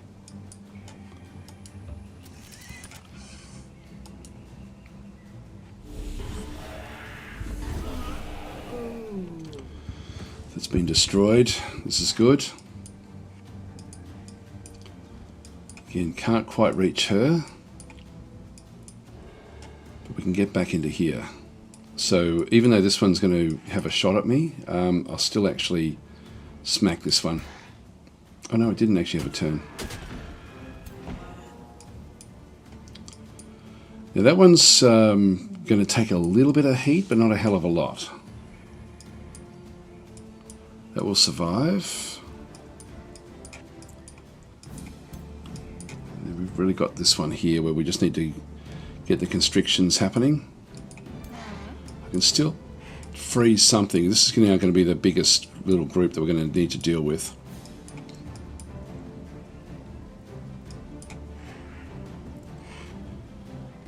I can actually hit the other one there. Let's do that. Kill that one off.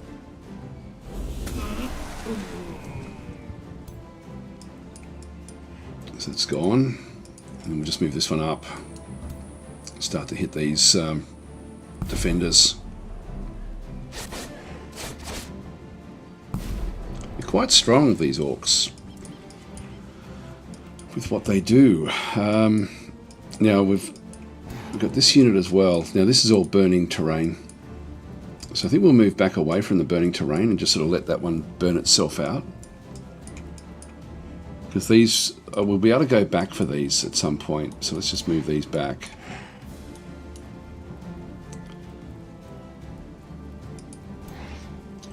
So we do actually have Champion Soothing Standard. There's one negative status effect, which should be burning. Actually, I will move it back there. With the White Witch as well.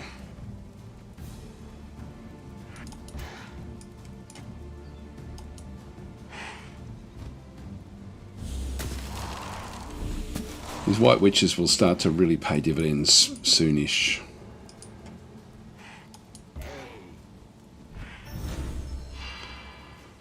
Poison was removed, that's good. Alright, and this one here, I'll just leave that one where that is as well. So we will have to come back into these. Now there's still the Berserker at the back. Now Began is going to be in trouble. Still got 3 turns of problems there. Well, I think this is going to be where the issue is now going to be. So let's move this one across. It's only a 25% chance, I won't worry about it. We do have Brilliant Phase, deals damage and then applies blind to units. So if we were in the middle of something, we'd be able to do that, but I'm not going to do it. Now we still have Spellcast. We've still got other things we can do. So what I could do would be to... well, these aren't going to really get a shot, these Furies. These aren't going to worry us either. They're getting ready to run. I think we'll pop one of these down to hit Carissa.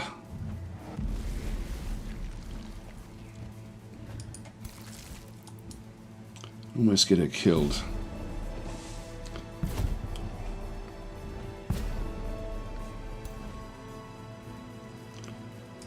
That one there, I can't do anything.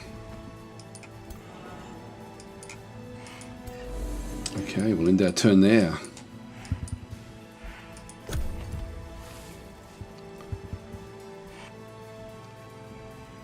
It's burning actually a lot. Yes, keep on using the spell casting. It's good, it's missing.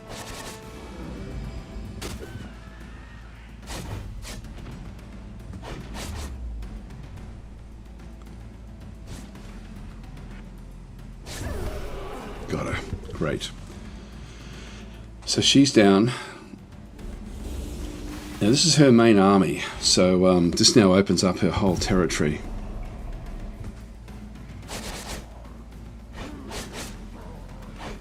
So we just need to heal up after this and then we can sort of almost march in, I think.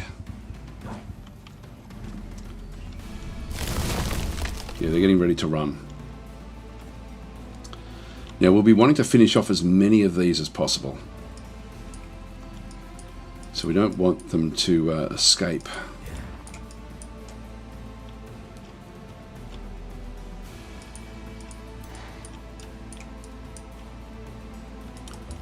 Two shots there.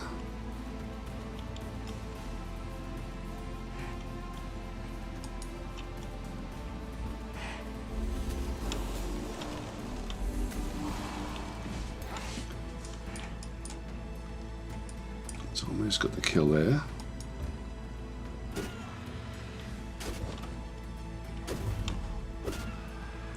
Keep it close.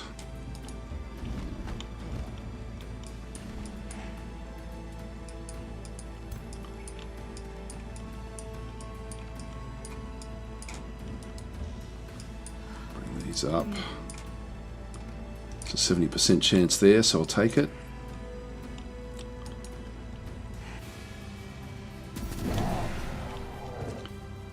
Good.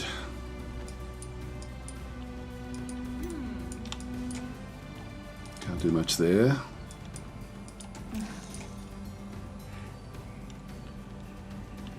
That's a 55. I'll take that.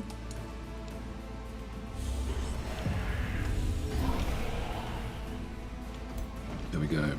Now, they're fleeing the field. Do you wish to claim victory and win the battle immediately? This is a no, because I need to kill off as many of their forces as I can.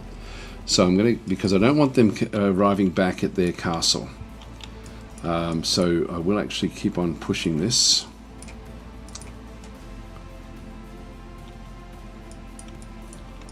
I don't have massive hits here.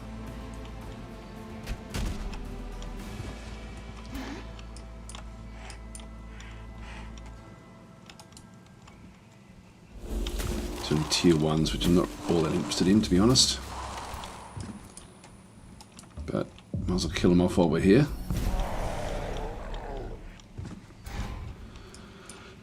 Need to get that berserker if we can.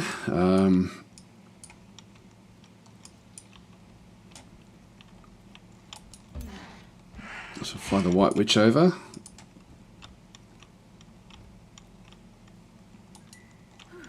Just need to stop it from moving for a little bit.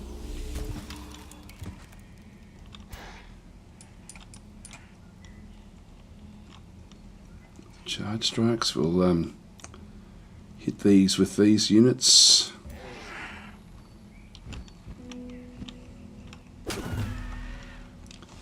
Good.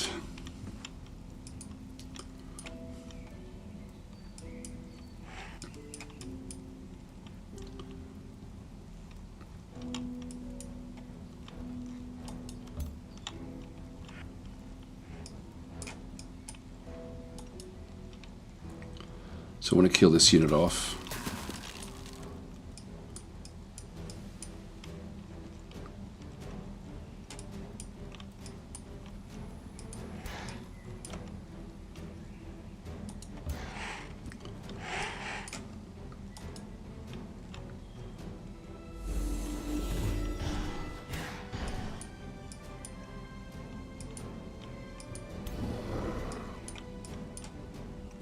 Vegan up now because nothing's going to be able to hit him.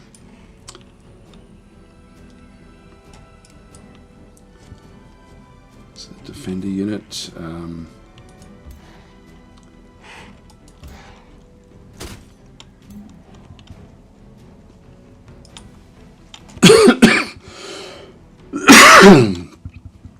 Leave that one there. So I've got a tickle in the throat.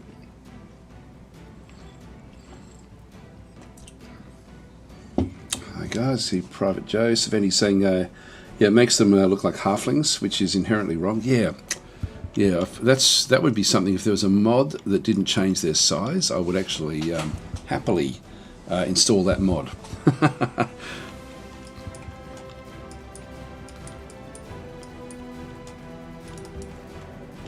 one up. Can't do much. So I think they've all moved.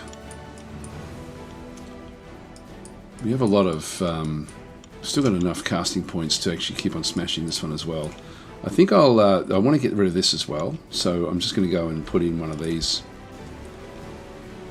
into here. These are all sort of constricted anyway.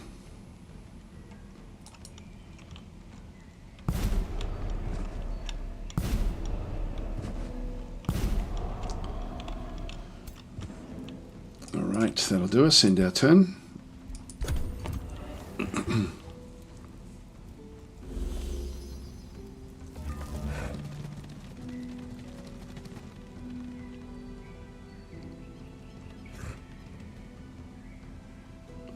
Now, some we're not going to be able to catch, but I would like to get all of these if I could. Particularly this one here.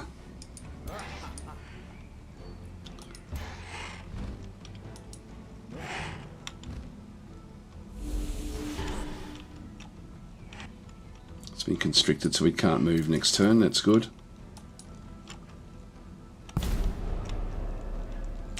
constricted as well, so it also can't move.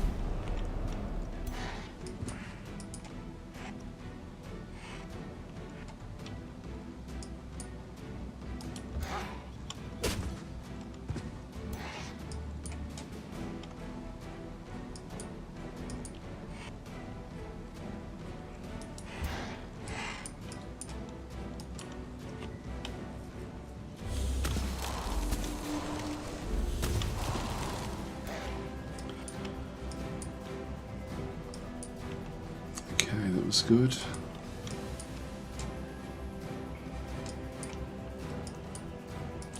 We'll be down to here 1 point. Does this have steadfast, does it? It's berserk. Yeah.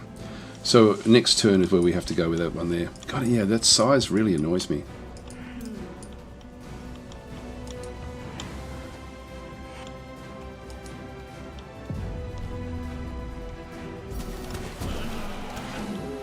Another one down, that's good. Bring Beacon in for a killing blow.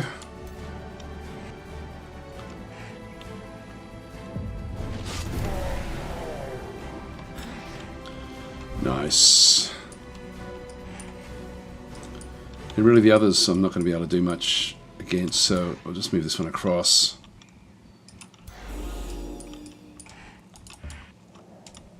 So all of this foliage now burnt away.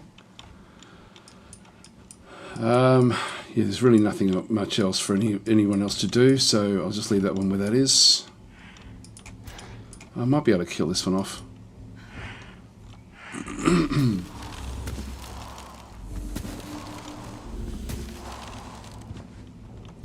Didn't get the constriction.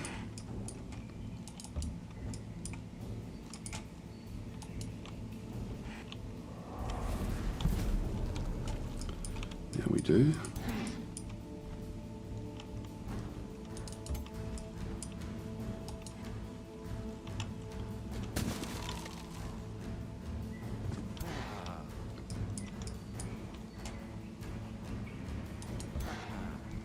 Getting these eagle mounts is a real game changer.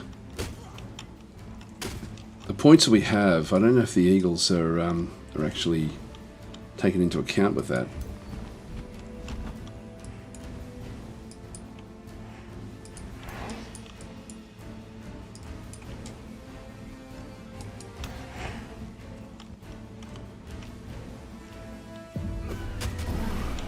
It's down as well. Just stops them from escaping.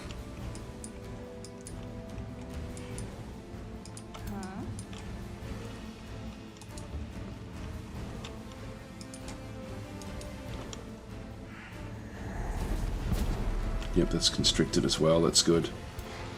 Can't run.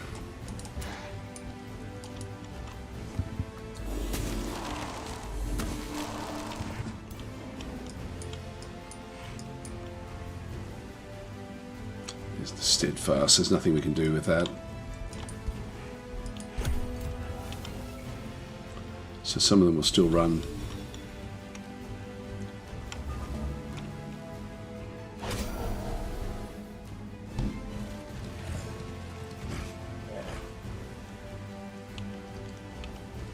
Oh, Beacon actually, I forgot about the Beacon had a second life. This thing actually attacked us because it's berserk. I didn't realise that. I was a bit lucky with Beacon.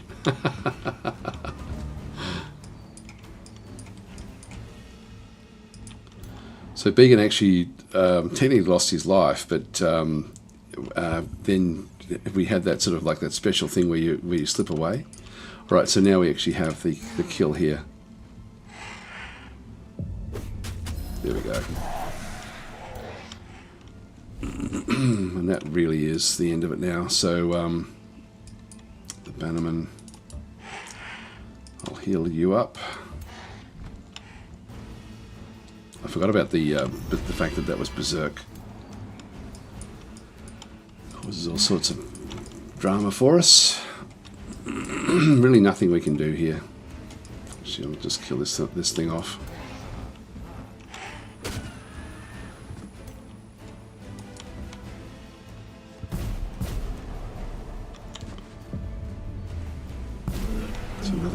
down, that's good. And we've got that one up there. So really it's only just one more unit left, so I'll just end the turn. It should make it, maybe not.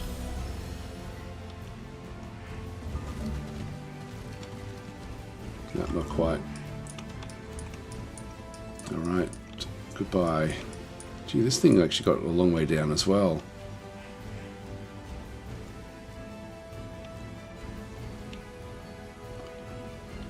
That's a problem.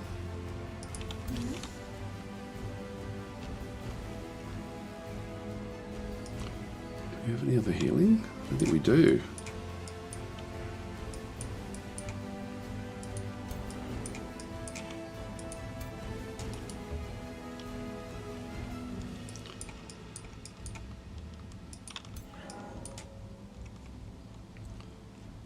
It's range 4, that'll do it.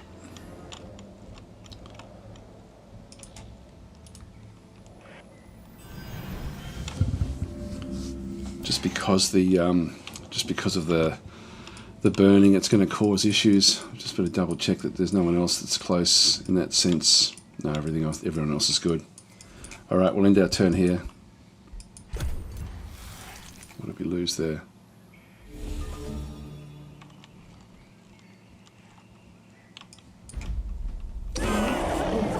All right, so we've wiped out most of them. We've still got one little group that's left, and we went up a level there with Sapure. So that's good. That's wiped out their main army, and we picked up a mammoth mount, which I'm not really needing. Shielding protect. That's a good one. +3 defense against non-flanking tanks. Defense mode Stonewall. Don't even know what that is. It extends its zone of control into defensive mode, extends its zone of control to all adjacent hexes. That's good. That's great. Alright, so, and then we've got the armour there as well, tier 3 armour. Let's pretend this unit gains regeneration when hit by an attack. Alright, let's open the hero screen and see where we can actually apply these.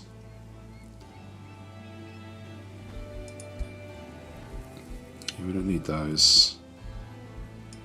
Got nothing in there. One's the Crown of Accuracy, which I do want to keep. That's all okay as well, so she's fine. Now, Began, we don't have a weapon here. Because the shields I prefer Began to be wearing the shields. The special armor now.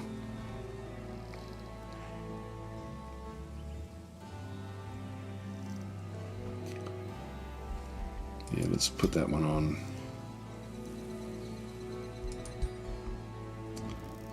And there's nothing else there. Yeah, that Ring of Escape saved him. So that's why you're not banned, Began. That's why you're not banned, that ring. You were lucky. You were very, very lucky, because I'd completely forgotten about that. So Ozzy is saying, are you going to be playing EU5 after tomorrow's big update? No, tomorrow we're going to be playing Distant Worlds 2. So I'll sort of play more of that. Actually, I've got a fair few in here that I can actually do. I've got the Shielding Helm. Give me more resistance. I think I'll go, in this case, with resistance. And the Cloak of Hexing. I'll place that one in there. I can't do anything there. I don't know if I can change with the Staff of Radiance, which is a Spirit Blast. This one here is range 2 Frost Blast. I'll keep that one where that is. We haven't actually used this unit yet. Ring of Concealment. Not that really matters that much. Throw that one in. Nothing else there. Hi Quark, how are you going? Beacon saying everything is as it should be. Yes. Okay, so Ayrton Moreira saying hello from Brazil. Just brought the game after your gameplay pop-up here. I always loved the franchise, but still didn't have the 4th. Oh, really? Yeah, no, it's a great, great game. And the what's it, 50% off at the moment for the base game? Yeah, it's really, really worth it. You know, we didn't actually do this one. Shielding Helm. Resistance. I think I'll go Resistance. Confirm that. Cloak of Hexing. Confirm. That's all we've really got. Alright, so we'll close that one off. So we've still got one more little stack down in here that's that we need to be destroying. Yeah, we've got gremlins. Yeah, we've got a few dangerous units here. She's okay. This one's not. Let's move the forces back. Gosh, we go in with everything and just hide them back. Definitely just heal them up as we go in. That stack's okay.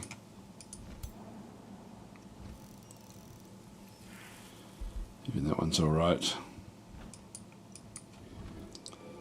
It's just really this one.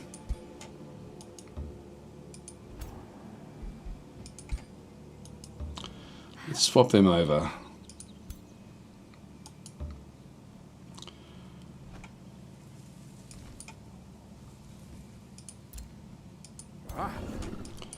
Geez, Began's force is now only worth 355 points. How the mighty have fallen. 700 points there, 944 points there still. God, do we... I think I'll just protect this one and just move it right out of the fight. So, 1, 2, 3... Yeah, just move it one more back. And that shouldn't be part of this fight.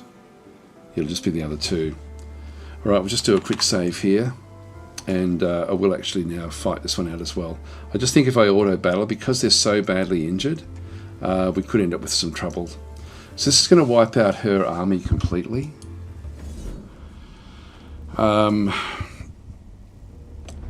Because we've taken so much damage, I'm going to have to do manual combat.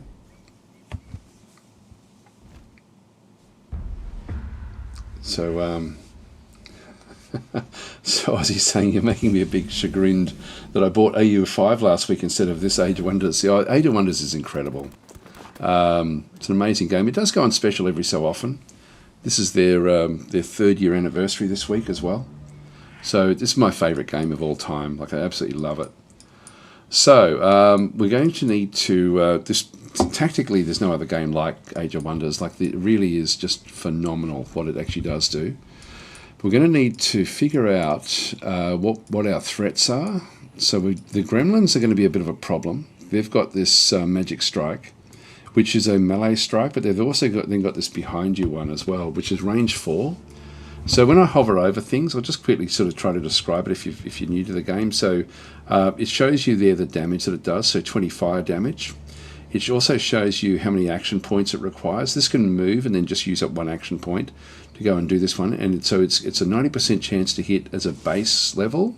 That then changes depending on terrain, how much evasion units have got, things like that. But that's its base level of 90%. It's got a range of 4, and then it's got this one here is that critical hit, I think? I can't remember exactly what that is.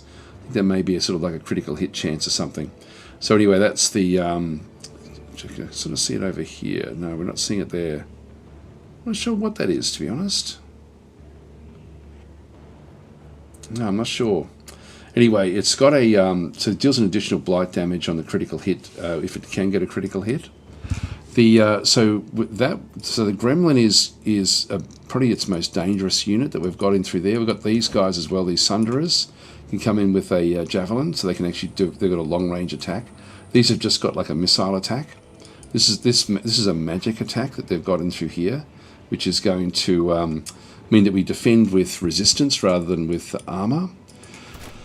The warrior is just a standard attack. These usually don't strike all that hard, but they do three. They've got 3 attacks. If there's 3, however many action points they've got is how many hits they're going to get.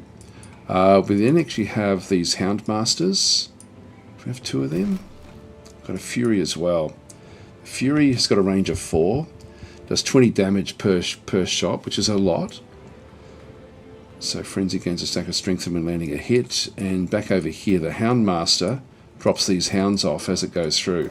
So it's actually then got a weak point shot.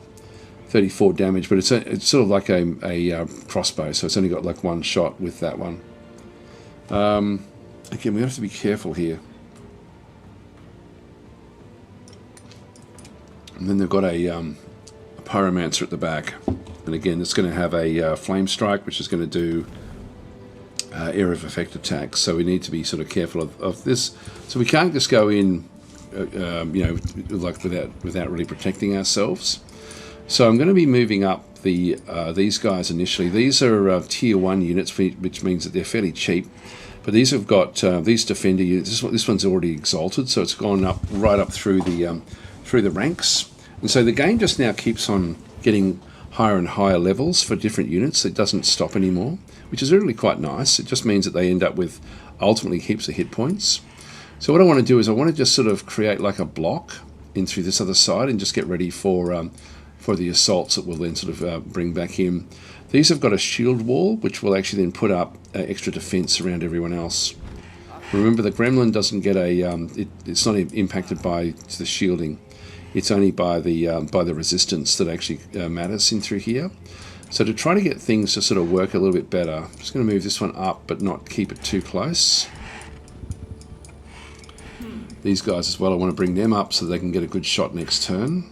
These are longbowmen, which have got an incredible range. So 5 there and 7 there. So, and we're playing with our units here are elves. So we're playing as the elves, and the elves have got like an ability in through this other side where they've got arcane focus. So their magic attacks deal 15 extra damage.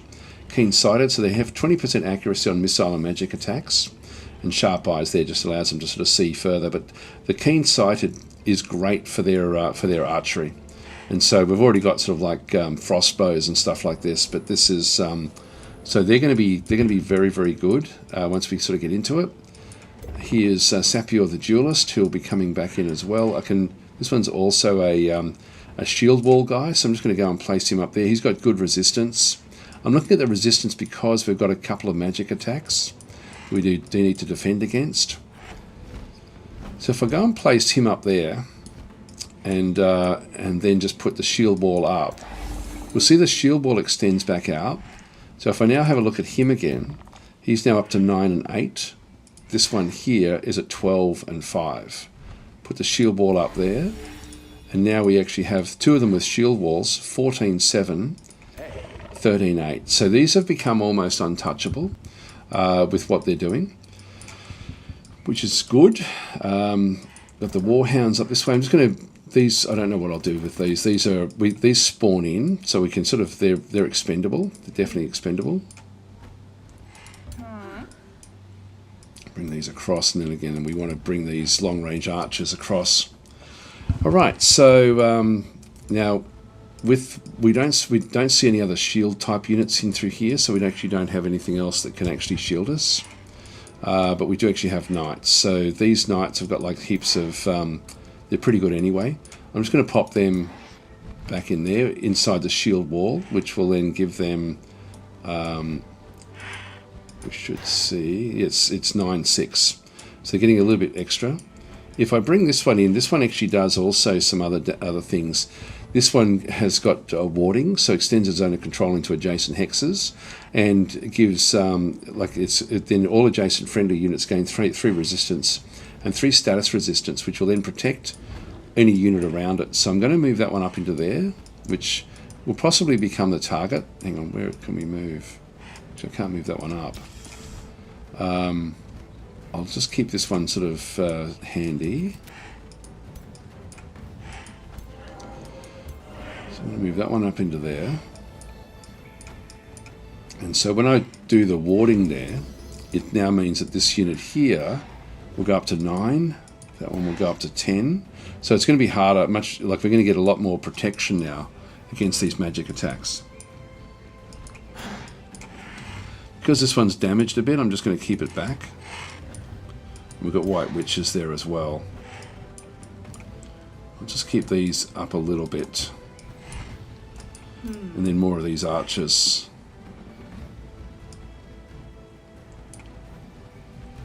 Yeah, there's no real reason not to go there, I don't think.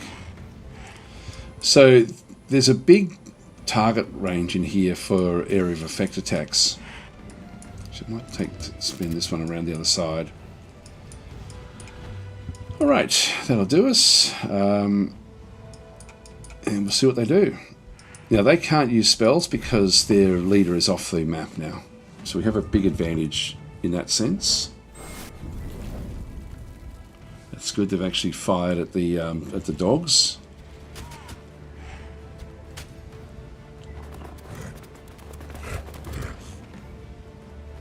Which is sort of what we want. We want them to become sort of targets. Now that's been turned around because that's what the gremlins do.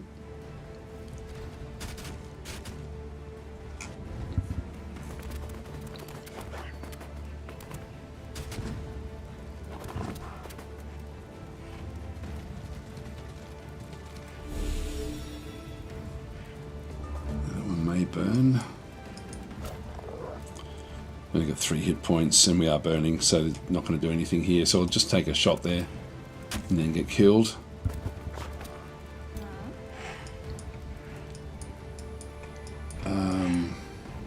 Alright, so we've got the range of different groups that have now come back in through here. I'm going to heal up this hero.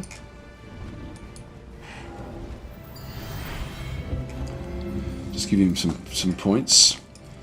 And then we've got the different archers. Now, I do actually have the special long-range shots. And the gremlin, I've only got one shot against the gremlin, and then it will then disappear. So I will actually shoot at this one. So it always runs away. And then it can't run away after the first one, but it's now too far away. Oh, no, it's not. I can smash it with this. Alright, so we'll be able to get that one in the following phase. Still got this one in through here. This knight's got enough, it's got over 100 points still.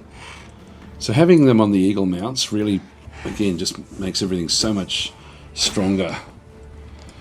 So that gremlin is in a bad way.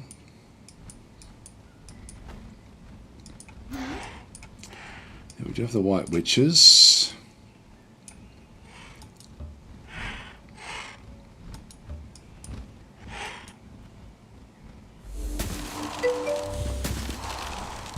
Way. So if you're saying this hero, say my name. Yeah, this. Well, okay, there we go. Sapior the hero. In fact, can kill off that guy. Can actually go straight back into here, but then we have a few other different units that are going to be coming in as well. Sapior doesn't have a fantastic protection. We do have more back this way.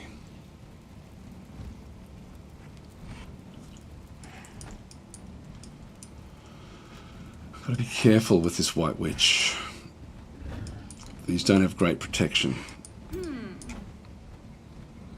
So I can just do standard attacks with the longbow.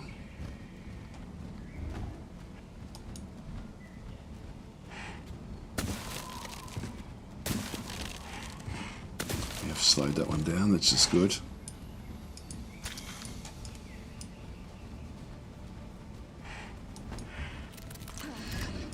Into the middle there. Oh, I forgot. I can give another unit a second shot, and I forgot to do it.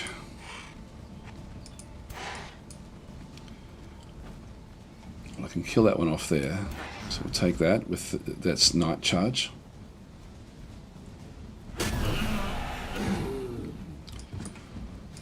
We've still got this one as well. I can stop that one from getting through.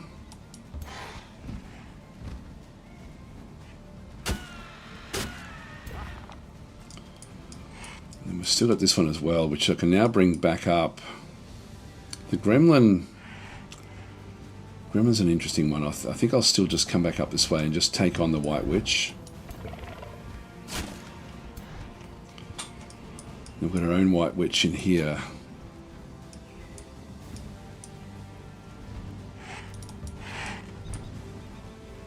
I can freeze something.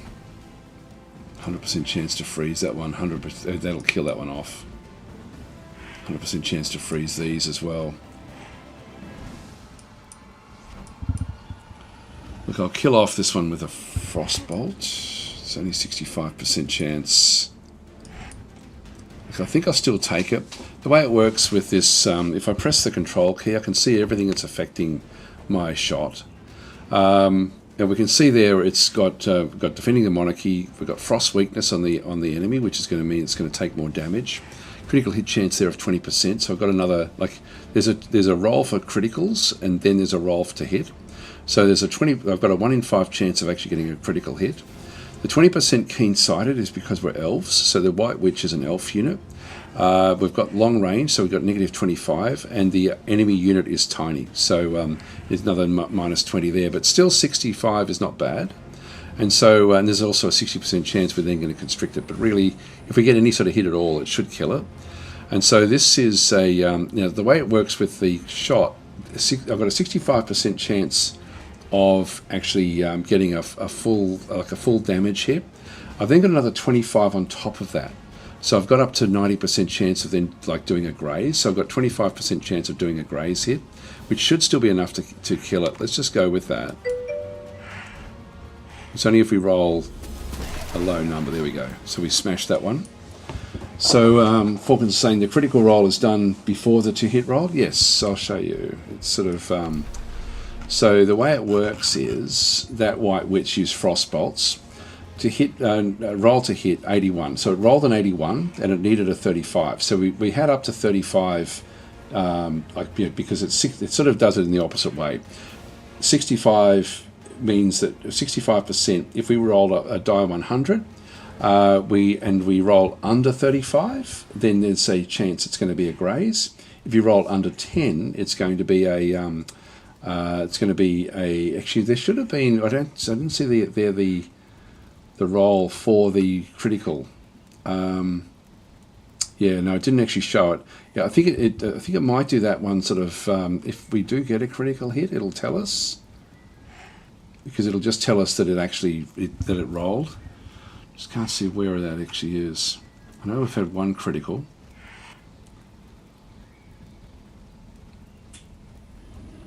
So, there we go. Fury fails check. Rolls 0 versus 20. I'm not sure if that's. Not sure what that one is. Longbow uses a shoot bow. These might be for it to actually, sort of sustain slowing down or removing defenses and stuff like that. I'll leave it open so we can try it again with something. Going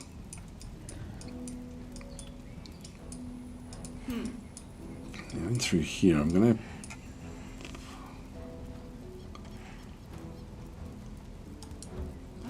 Bring this one up, and then we'll just use this aspect of the root just to get the healing. And I will move this one up as well, just to get a shot. So you can see there, 40% chance to slow it, 20% chance under defense. It's only a graze, and it resisted both those impacts. We've got nothing else left to fire on. I'm concerned about this one.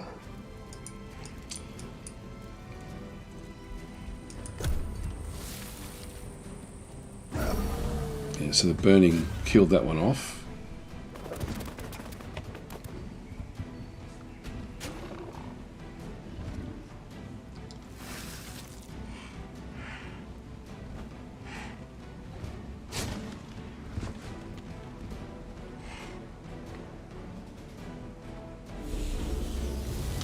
Still going after Sapior. You know, like Sapior, do they? God, even that one's coming back for Sapior. What's he done to anyone? I'm glad we healed him. All right.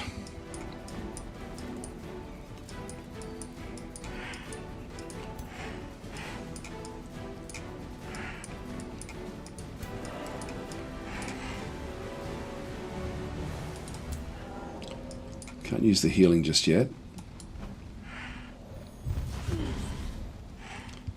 It's been condemned. We still do freezing in here as well. And we want to destroy this. So we'll take that one up.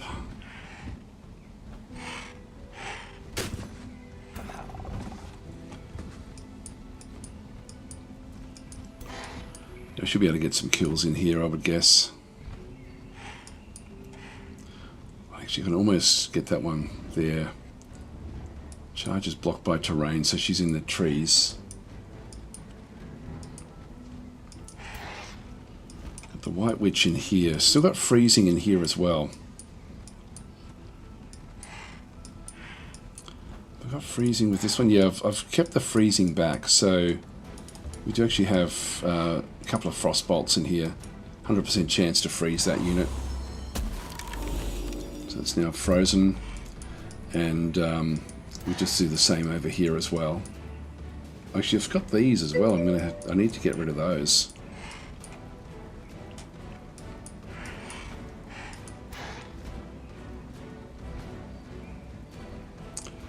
And kill that one off with anything. I've still got this. There we go. We can charge that one as well. So we can just go and hit that one.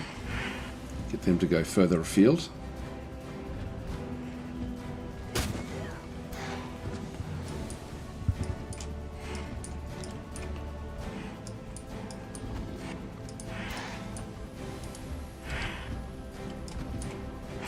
Just do a freeze in here as well.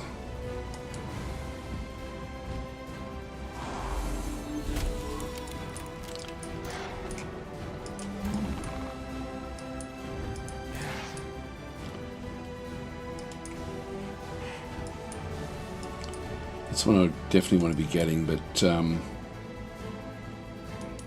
just go and hit this one here.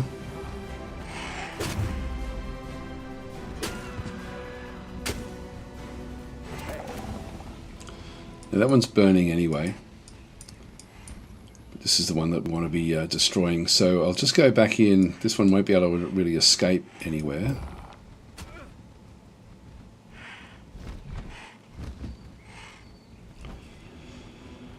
Now I can use, I've got 5 lots of fervor.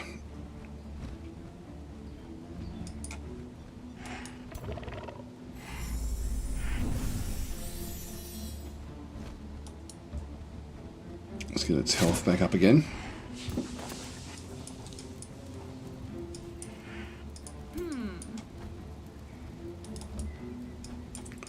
Just avoid the burning.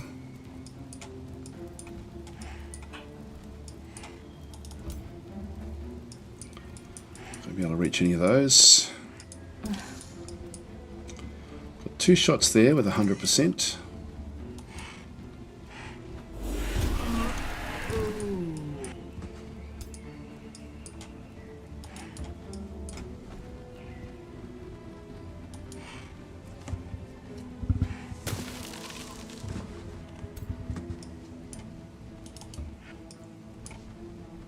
Just start to whittle this one down.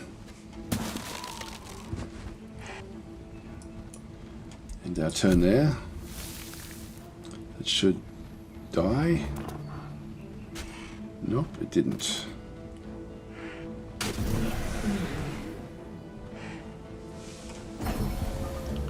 Yep, it did burn away in the end.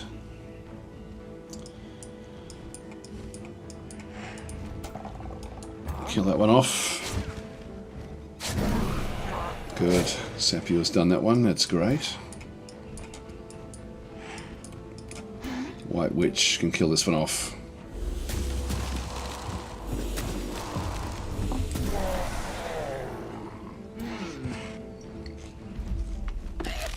So we've now destroyed the whole army. So we'll close that one. And we're still inside the territory, which means that we're still healing up. So let's just move these back into the forest for a second. So we'll just stay here and heal up for a couple of turns, and then we'll be ready to go underground. Now, in 3 turns, she'll be back home again, so we're not going to be able to get there in time. But that's a massive, it's a massive win for us. Yeah, use my free skill to heal me. We did. So, Eton Mirror saying, do you recommend any DLC? Yes, I do. Actually, I might just go and show that now.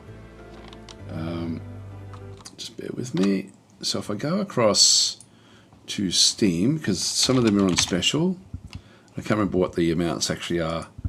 It's a bit convoluted. The way it works is that, so if we go to Age of Wonders 4, you'll see there it's actually, it's 50% off. So the way it works is that you end up with collections of, just get rid of that for a second. So you end up with so the base game is 50% off at the moment, which is a good price. So it ends on the 15th of May, just in time for some Warhammer stuff, I think. So anyway, we've got the which I'm not allowed to talk about. I just realised I shouldn't have said anything. Anyway, I won't say anything more about that. So buy Age of Wonders 4 Premium Edition. This one here is gives you a few extra little bits and pieces. You'll see like Expansion Pass number 1. What this is a collection of DLCs. So often if there's 2 that you want, that will be a good one to get. So for example, with that particular, you get the base game. You get the Expansion Pass number 1, which gives you ultimately Eldritch Realms. Now I don't really like. You'll see that one's only mixed. I think this is probably the worst of the DLCs, to be honest. Empire and Ashes is very positive. That's a good one. I would put that sort of like in a. It goes from sort of okay, good, great. It's sort of would be the way of doing it. None of them are bad. So Eldritch Realms is okay. Empire and Ashes is good. But Dragon Dawn is great. So that one there, you can actually pick up Dragon Dawn a little bit cheaper anyway if that's the only one you wanted out of that group.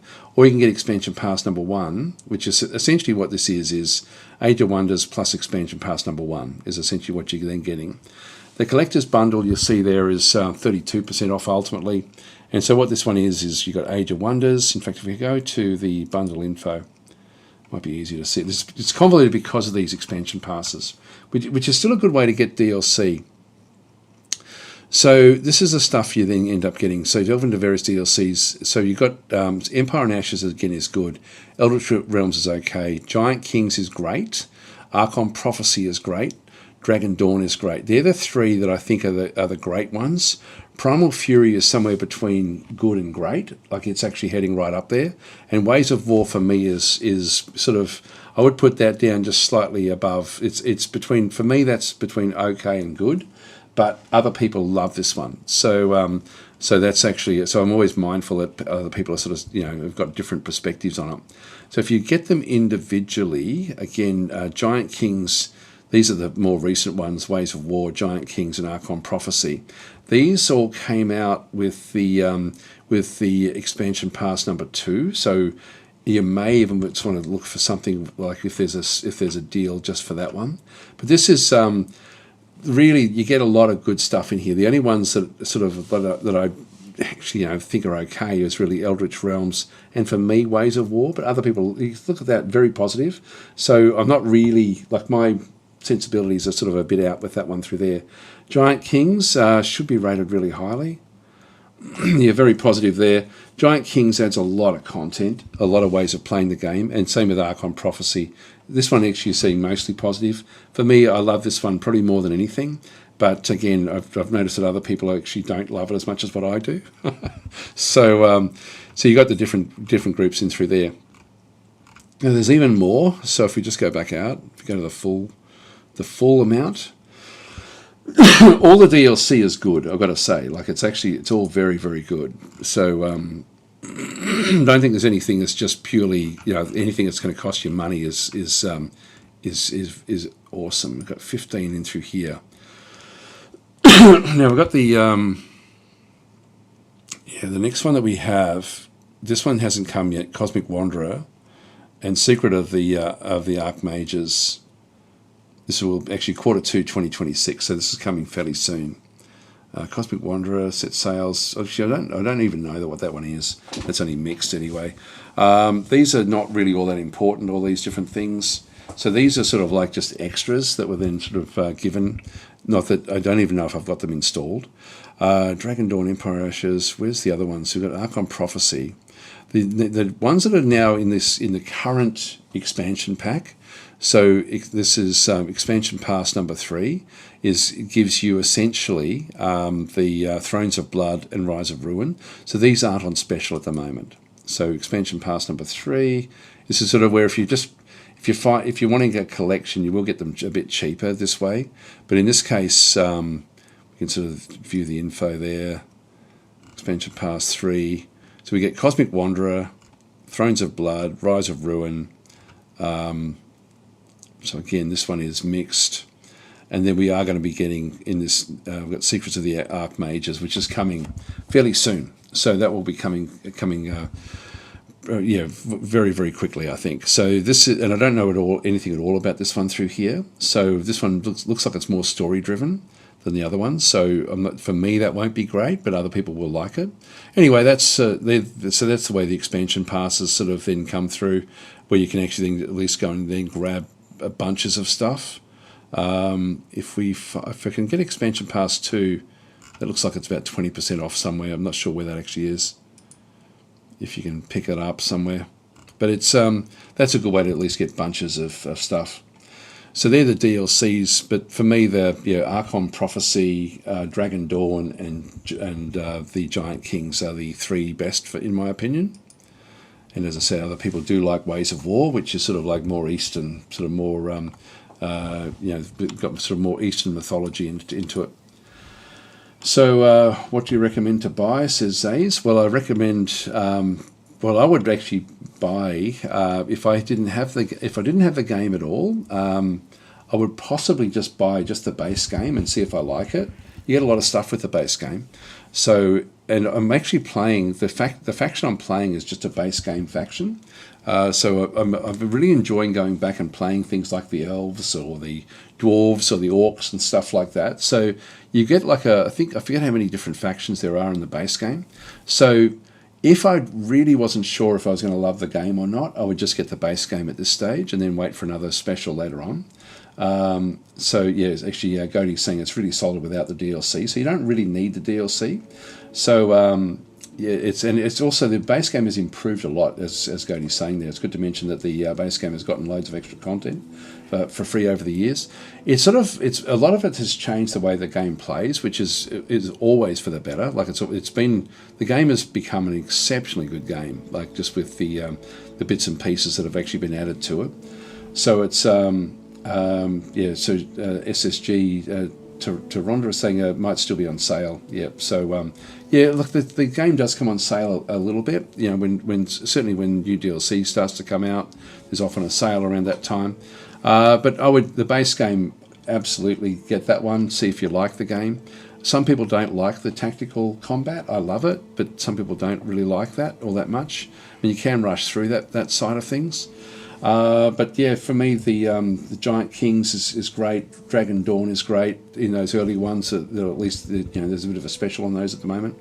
So they would be probably the other 2 that I would look at getting if I was just going to buy DLC without getting an expansion pass.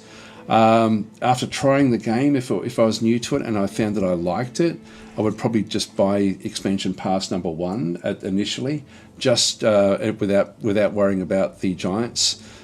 Just so I've actually then at least got all of that extra content, rather than buying them all individually.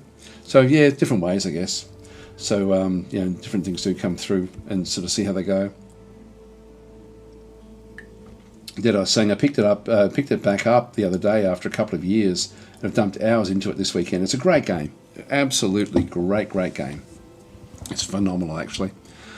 I absolutely love it. Hero leveled up. So we've actually got a few level ups in through here. Now we've got this one here is foraging, regenerate. I'm going to need this. So this is Sapior. But does Sapior have anything else that we want Sapior to have? This one actually, Steadfast would be good. I might go that way now just to protect himself. That may save him.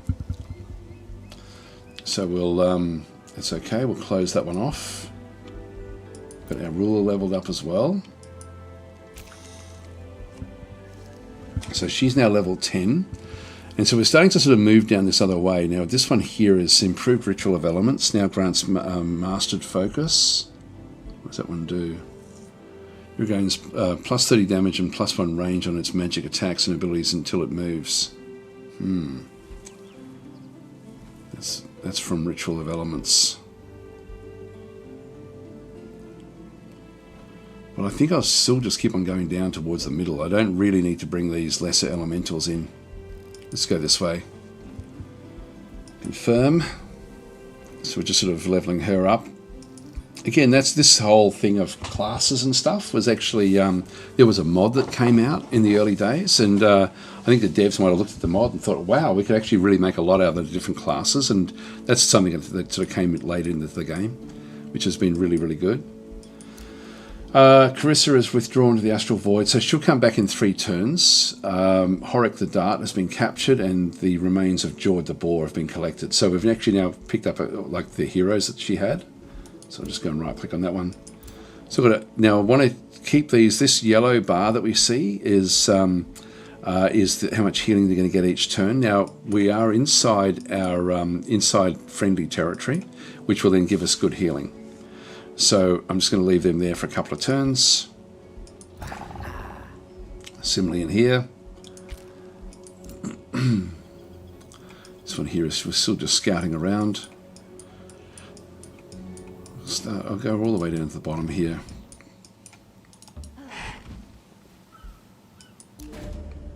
We met this one here. So Duke of the Free City of Equilon, I don't even know where that is. Way over in the corner there. Now already Fangir is here. I don't have any Whispering Stones that I can give, so I'll just leave that one where that is. Leave that one where that is.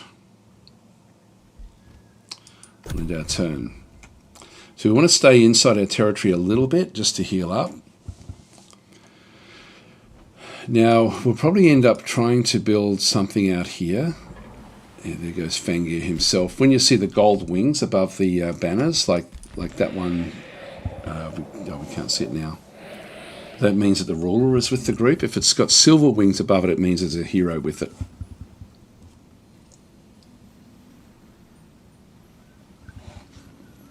More and more of these, sort of coming out.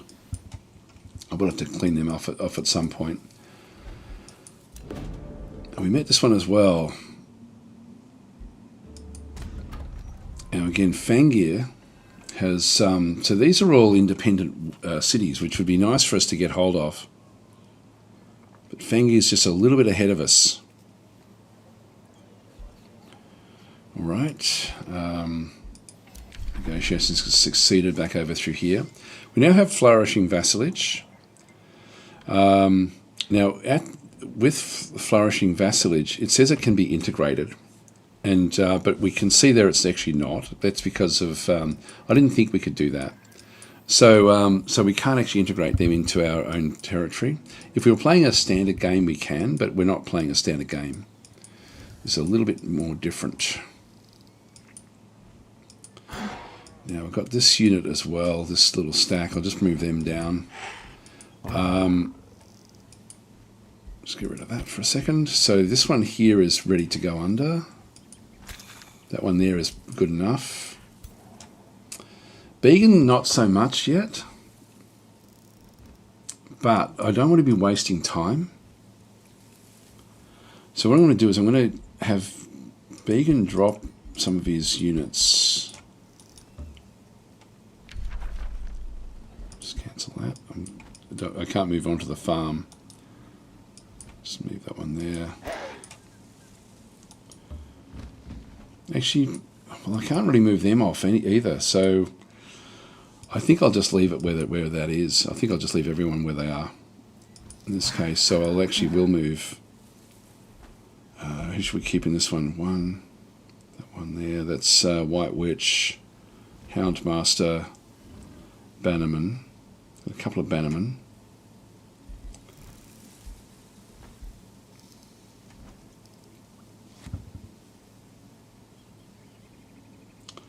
I'll move those two off.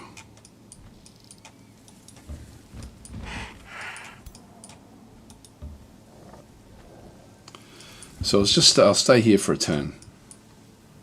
We'll move her on top of where this is, and we'll just get these all ready now just to sort of go under next turn. can move these in if we wanted to. We could also take that out as well if we really wanted to. If we have a look underground, just press page down, I can sort of see that I can move a little way in. And then we've got this town here, which we'll probably be wanting to besiege on the way through. In fact, we come straight into the town when we arrive. Let's not worry about it just yet.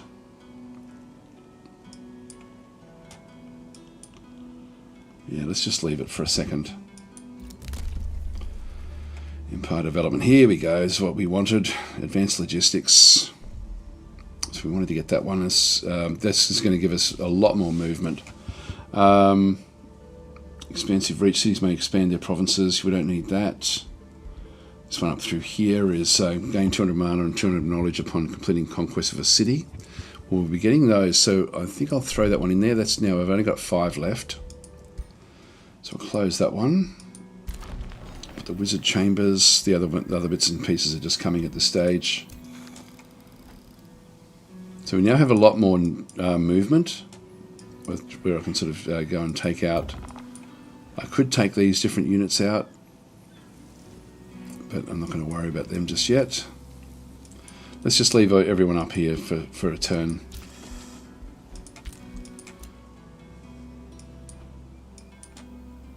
Got the gold there.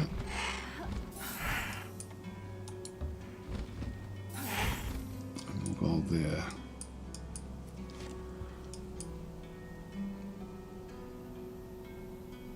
There's nothing much else up that way. It's a gold stash, I'll take that as well. Alright, in we go. So this will be now to, we'll need to take this at some point, but we'll go and hit these differently. So we'll just move this one across. The haunted graveyard extends into here. So just stay on the edge for a turn.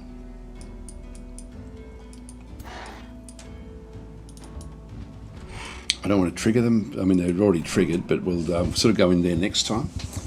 So we'll just bring them across, and then we'll clear all this out. And we do want to get this, ultimately, this Archon blood, but we'll clear this out first. What is required? Leave you where you are. Leave you where you are. More gold.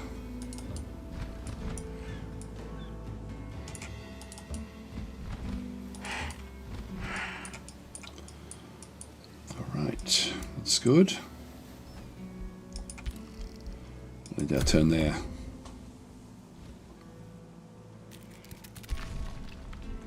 So that's the silver wings that we saw above. That means that there's just a hero there with that group.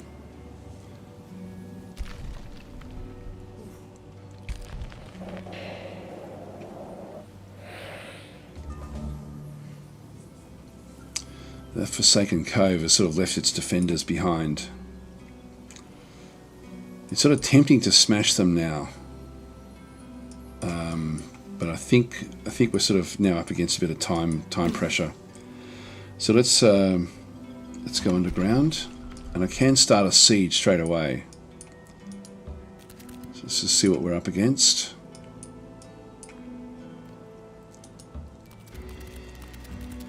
Yep, so we're looking at different groups there. I can actually start to hit this one.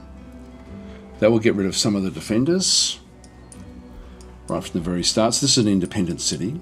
So we'll come back and look at the others in just a second. Infestation has invaded our domain.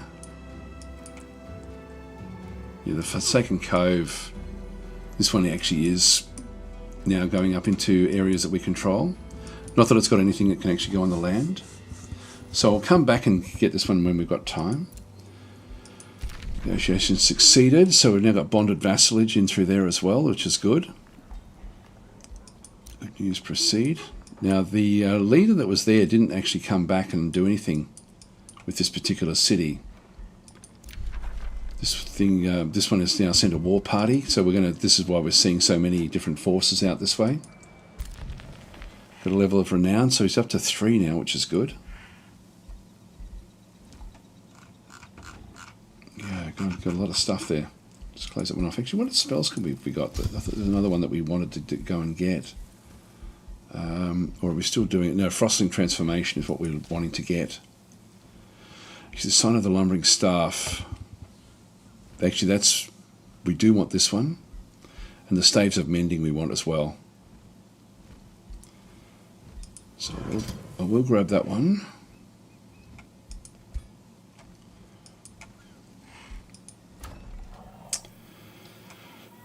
Yeah, we've got the High Halls coming.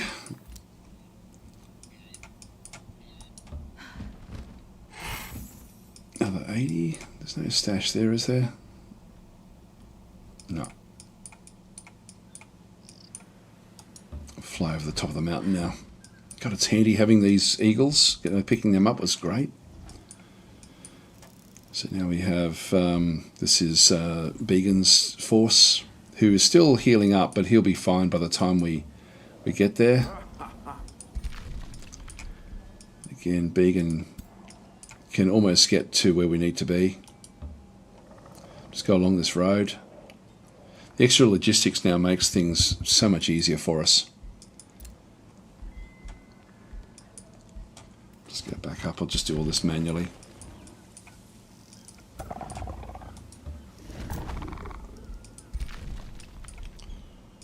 Sapior as well.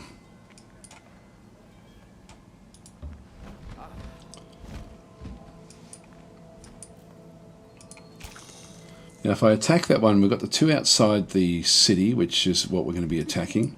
2 turns and we then can bring this one down. So we'll smash these. Just do a quick save. Now one thing I don't want to be doing is I don't want to be getting slowed down with damage. So we'll see how we go. I'm going to auto this combat because it's so one-sided, but I'm just hopeful that we end up not taking too much damage.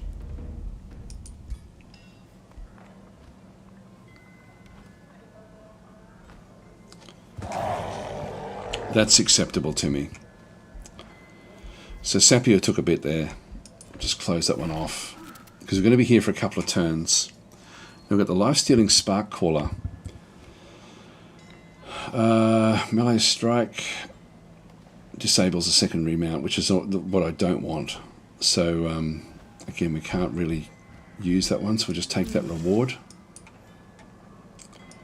And in we go to Besiege.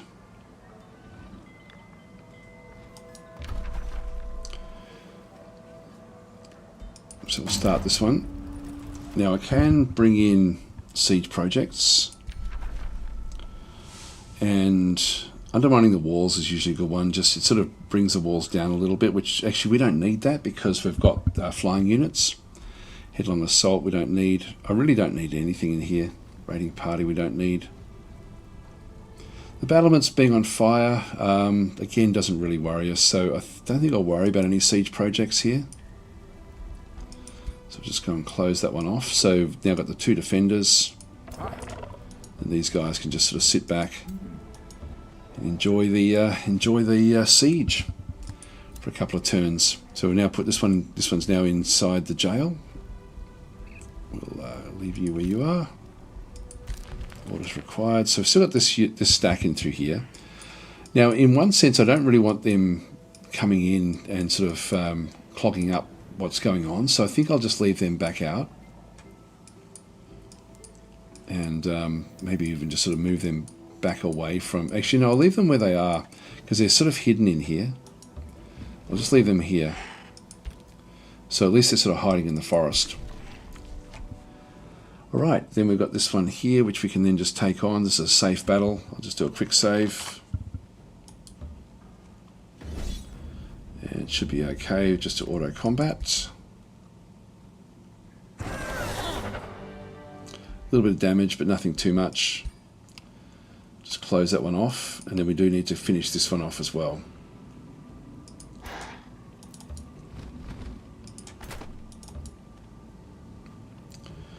A quick save here.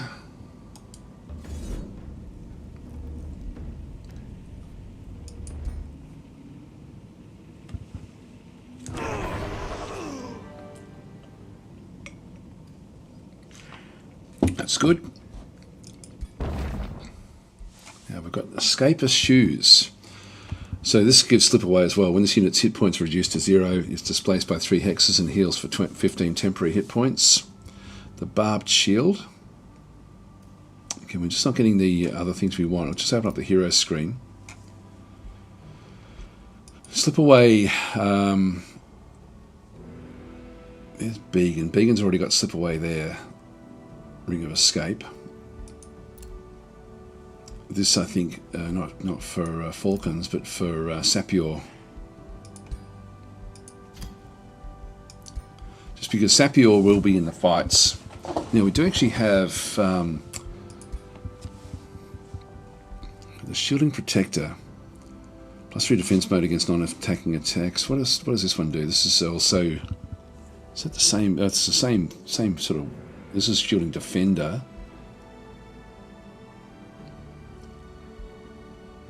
Yeah, I think I'll place that one in there. The Barbed Shield we won't worry about. Just confirm that one. This is going to give me the Stonewall aspect, which could be interesting. So we'll close that one off. We need to get a like a melee weapon for Began. So we've wiped out that one. What's in here? Angelic Envoy. So moving your army will, yeah, okay, gain allegiance for the free city. Okay, that's cool. All right, we'll take that one on as well. Don't have any more movement points there, but I do there. Let's do a quick save.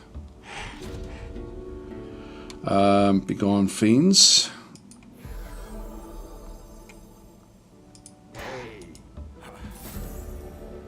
Here we are. So, as the skirmish ends, a blazing light dazzles you from its splendor of vigil emerges. Which boon will you seek from this divine delegate? So we can uplift the queen in her realm. So these gain different allegiance to us, which would put us ahead. That's not too bad, actually. Request gain a Lightbringer unit, which we don't really need. It does have convert, actually. 100% chance of making non-dominated. I don't think I want those, to be honest. I'm happy with what we've got. Your blessing alone shall suffice. So grants all units in the army bonus. Yeah, we don't need that either, really. So I'm going to go this way and just get the extra allegiance, just to try to get these cities, the other ones that were sort of around the place, just so we can get ahead of the. If we just go page up and have a quick look and see. Now, Sacred Burrow is already loyal, and we're miles ahead here. Now we're just catching up here. Yeah, so we need a Whispering Stone there. And we're miles behind there. Okay, well that was probably not really worth it in that case. Yeah, maybe a Lightbringer unit would have been good to get the conversions. But we have become very good. Okay, let's move on up.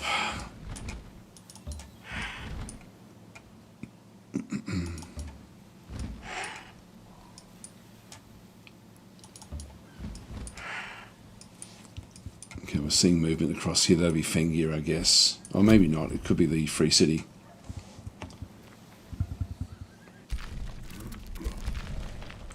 See, that's that gold wings above the banner is the leader.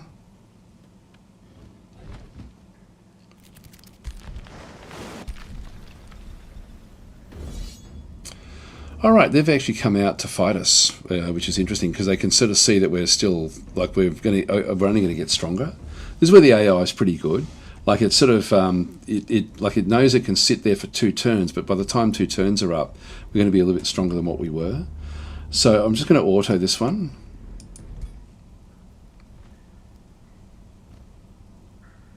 Yeah, we didn't lose anything. We nearly lost that one, but that's actually still okay. So I will actually keep this one. I won't sort of play this one out.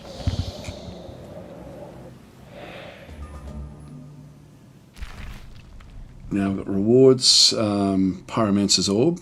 Now again, I'm not going to want this, but I'll just keep it where it is.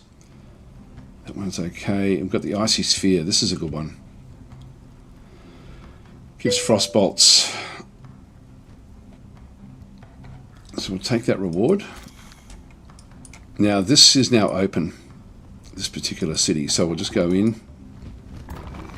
And so we're going to just vassalize it. I can raise it. This is what I'm scared of with the Orcs doing to cities. I want to vassalize them because I want them to essentially be part of our group. Now with all of our different units, it's going to take a little bit of time now to heal up again. But I think we go up and find a place where we can actually build a outpost and then sort of work from there. So let's move up into here.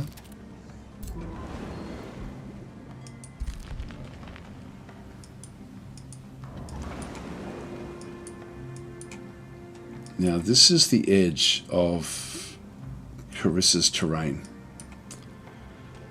So I'm going to be wanting to build an outpost in here.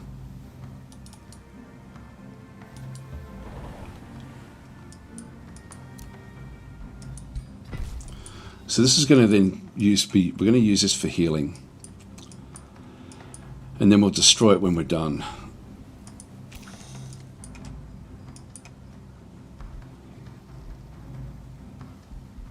So I'm going to leave that one. Again, we're hidden in the forest.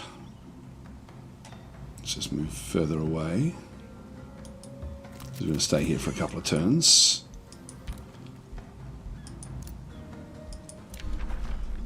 The ruler started negotiating back with Sacred Barrow, but we're so far ahead now that nothing else is really going to worry us. Okay, so our so slow movement in combat will enchant them.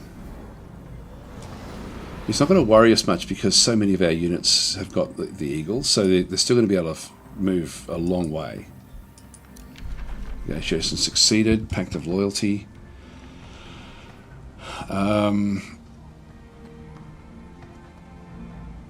Good. Yeah, 5 turns and then we get Pact of vassalage in here, which will be nice.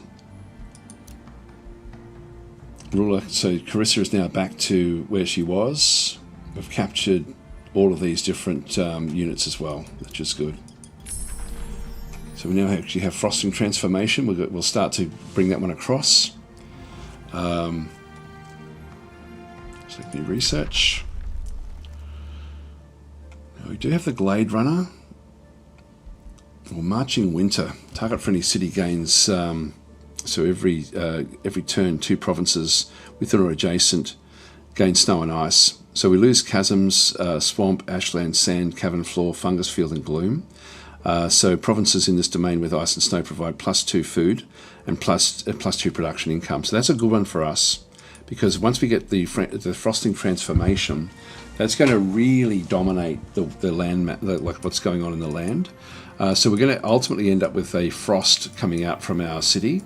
And what this will then mean in terms of the game is because we chose a whole lot of random stuff at the start and didn't know what it was, we ended up with this one here, Arctic blizzards. So freezing blizzards rage over the realm's Arctic regions.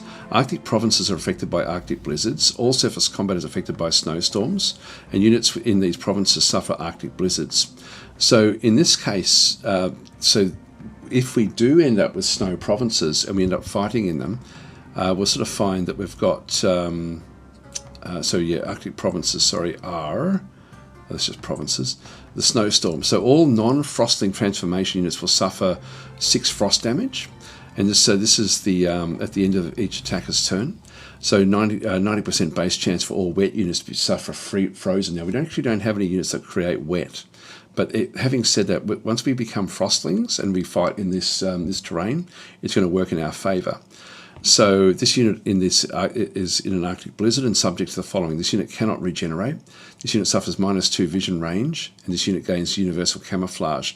Now, all units will suffer from that, but I think that's still going to be okay for what we actually are. So that, for me, is that's why we're going as a frostling, just because that's part of the actual random map that was generated. Again, which is pretty cool. I love how different everything is. We see we're in the frost here. Like this is actually a snow terrain. So we've essentially any fight that happens down in here will have that same sort of impact.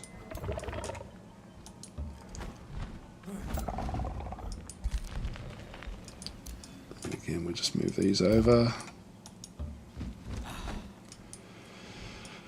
And get those up there as well.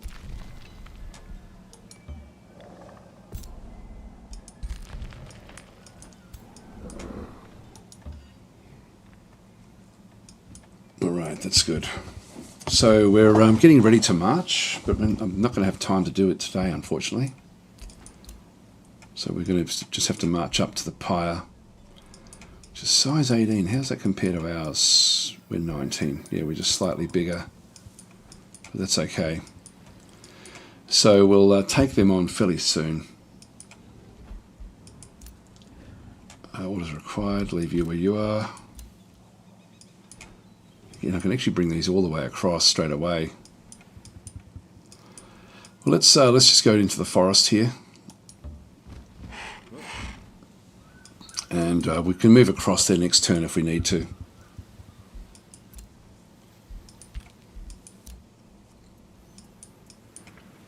Have we been down there? Yep, we have.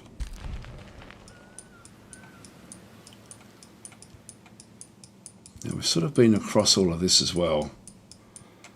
So there's nothing much there for us, so maybe we'll go back the other way.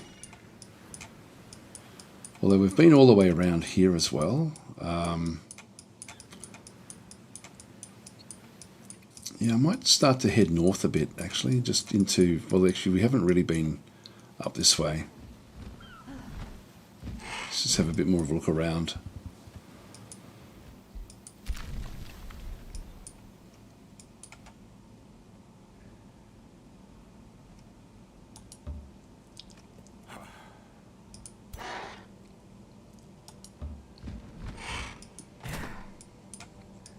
Now, we've got a... if we just put the provinces on for a second. Now, I can get gold there, which will then pay for the outpost. Yeah, so that will actually... Then we can get the Sarkon blood. I'll just auto this combat. We lost this guy. I'm actually not unhappy about that, so we can bring them in very, very easily. So there's no great loss with that one, so we'll just go and I'll accept that one. We'll just go and close that one off rather than play it all out again. So I'm running out of time. Warning signet. That's okay, we'll just take the reward. Now, we don't have it yet. Can I build a outpost in here? I don't know if I can. No. We need to be off next to it.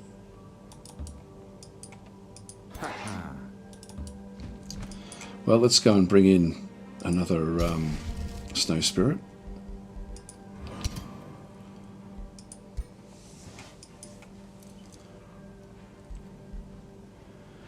And what else have we got there? So that one there can just stay where that is.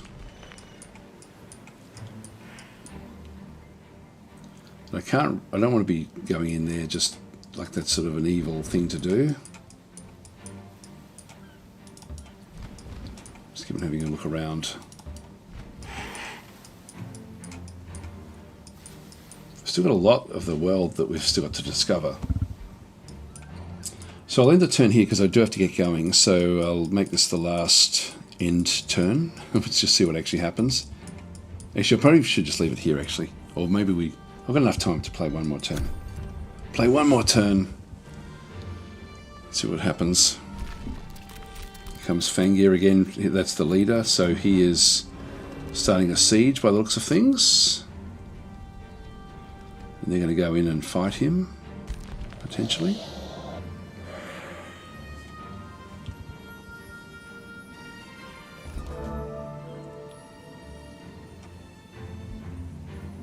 province is being pillaged. So this thing is being destroyed. I'm not going to be able to get back there in time. There's a problem because I'm then going to lose this. So Runeforge is now got bonded vassalage. So we've got a Whispering Stone. Can you give them... Why is that... They've actually given it back.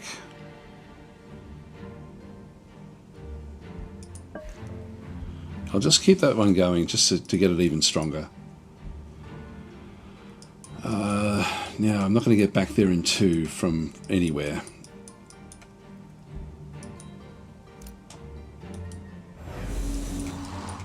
What have we got in there? There's a group of 6. It's fairly strong.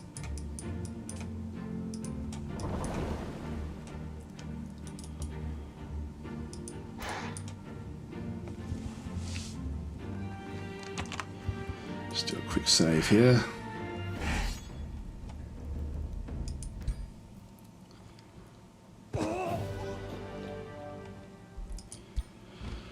That's good. So in here, we're just going to build an outpost.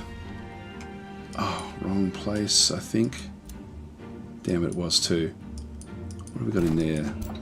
It's an iron deposit there. Wrong one. Abort. Okay, that's okay. We'll just move into this one. I had the wrong province. Now we build the outpost. And so then we can connect it across to the Archon Blood. You're leveled up. This is Falcons.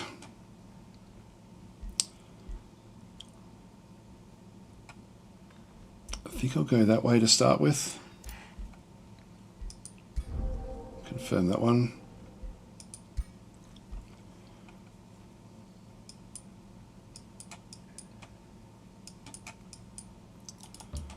And we might as well start to head back.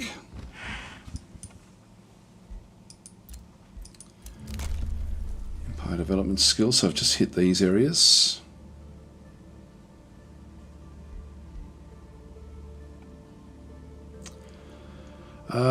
We're getting good gold again now, so I don't really need any of those. Just close that one off. Oh, lady, she actually was in the void at one point. Outpost founded, so now I can heal up in here. So this is just going to be where everyone, like that one's already pretty good. This group, just one more turn there. And then these one more turn there, and I'll actually maybe 2. There's no screaming rush to go after Pyre, but we will do it fairly soon. Actually, what I can do is bring this group across and replace the knight.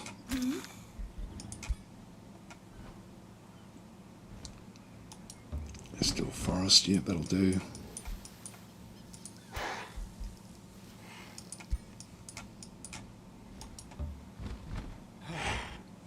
Bring that one over. Got a couple of support units there now, probably too many.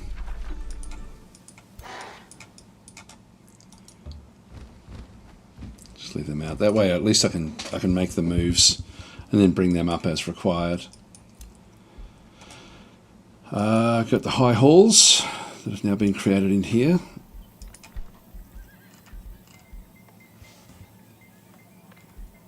These are the different bolstering matrices we can go and get as well.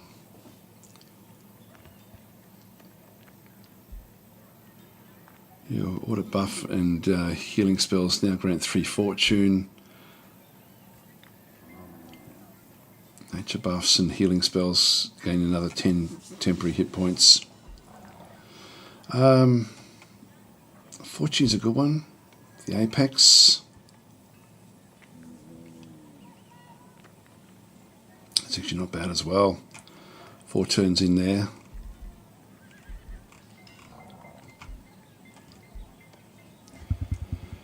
Estate Hall, 3 turns for that one. I think I might just go with one of these.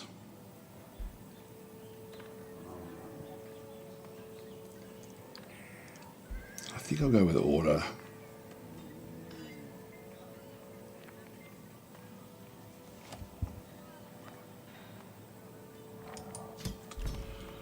let's just throw that in there for now.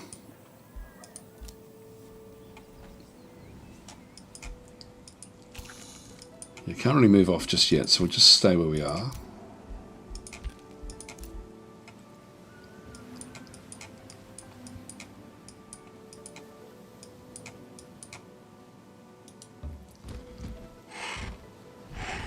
Let's have a look over these islands.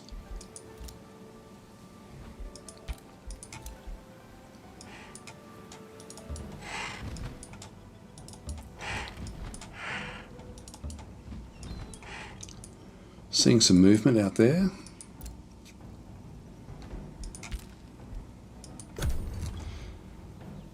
Yep, there's Fangir. And going to destroy us. So this is an impossible battle, so we'll just auto-combat this one. And we did run away, that's good. So the scout will come back to our capital. Hi young Billiam, how you going?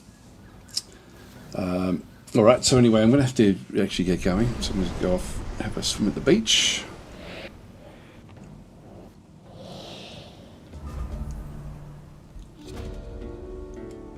Alright, so Heroes, Falcons, the Colonies before you're distressed. What do you need? Accept the quest. Yep, so we'll do that one. Oh, so he's way over in here. That's okay, we can actually find him. Falcons is right there. Is it Falcons that's there? Yes. So he can actually go and find his own brother. So we'll go there with that particular group. And again, I've got, I might just keep on getting more of these units in with this group as well. Actually, we've got, there's other things we needed to do, wasn't there? Staves of Mending. So we'll enchant everything. Continue, and we'll just bring in one of the other lesser spirits. Oh, Frosting Transformation. I should have done that. Right, so we want to get that up and running fairly quickly. Astral Dew has now been acquired, which is good. So we've just got to get the Archon Blood, which we're very, very close now to getting. So that's what we need to do there. Outpost founded.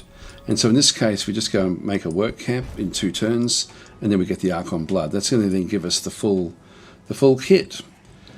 So, which is great. Anyway, guys, I'm going to have to leave it there. So thanks for watching, and I will catch you tomorrow. We'll play some Distant Worlds tomorrow, and I'll see you then if you're around.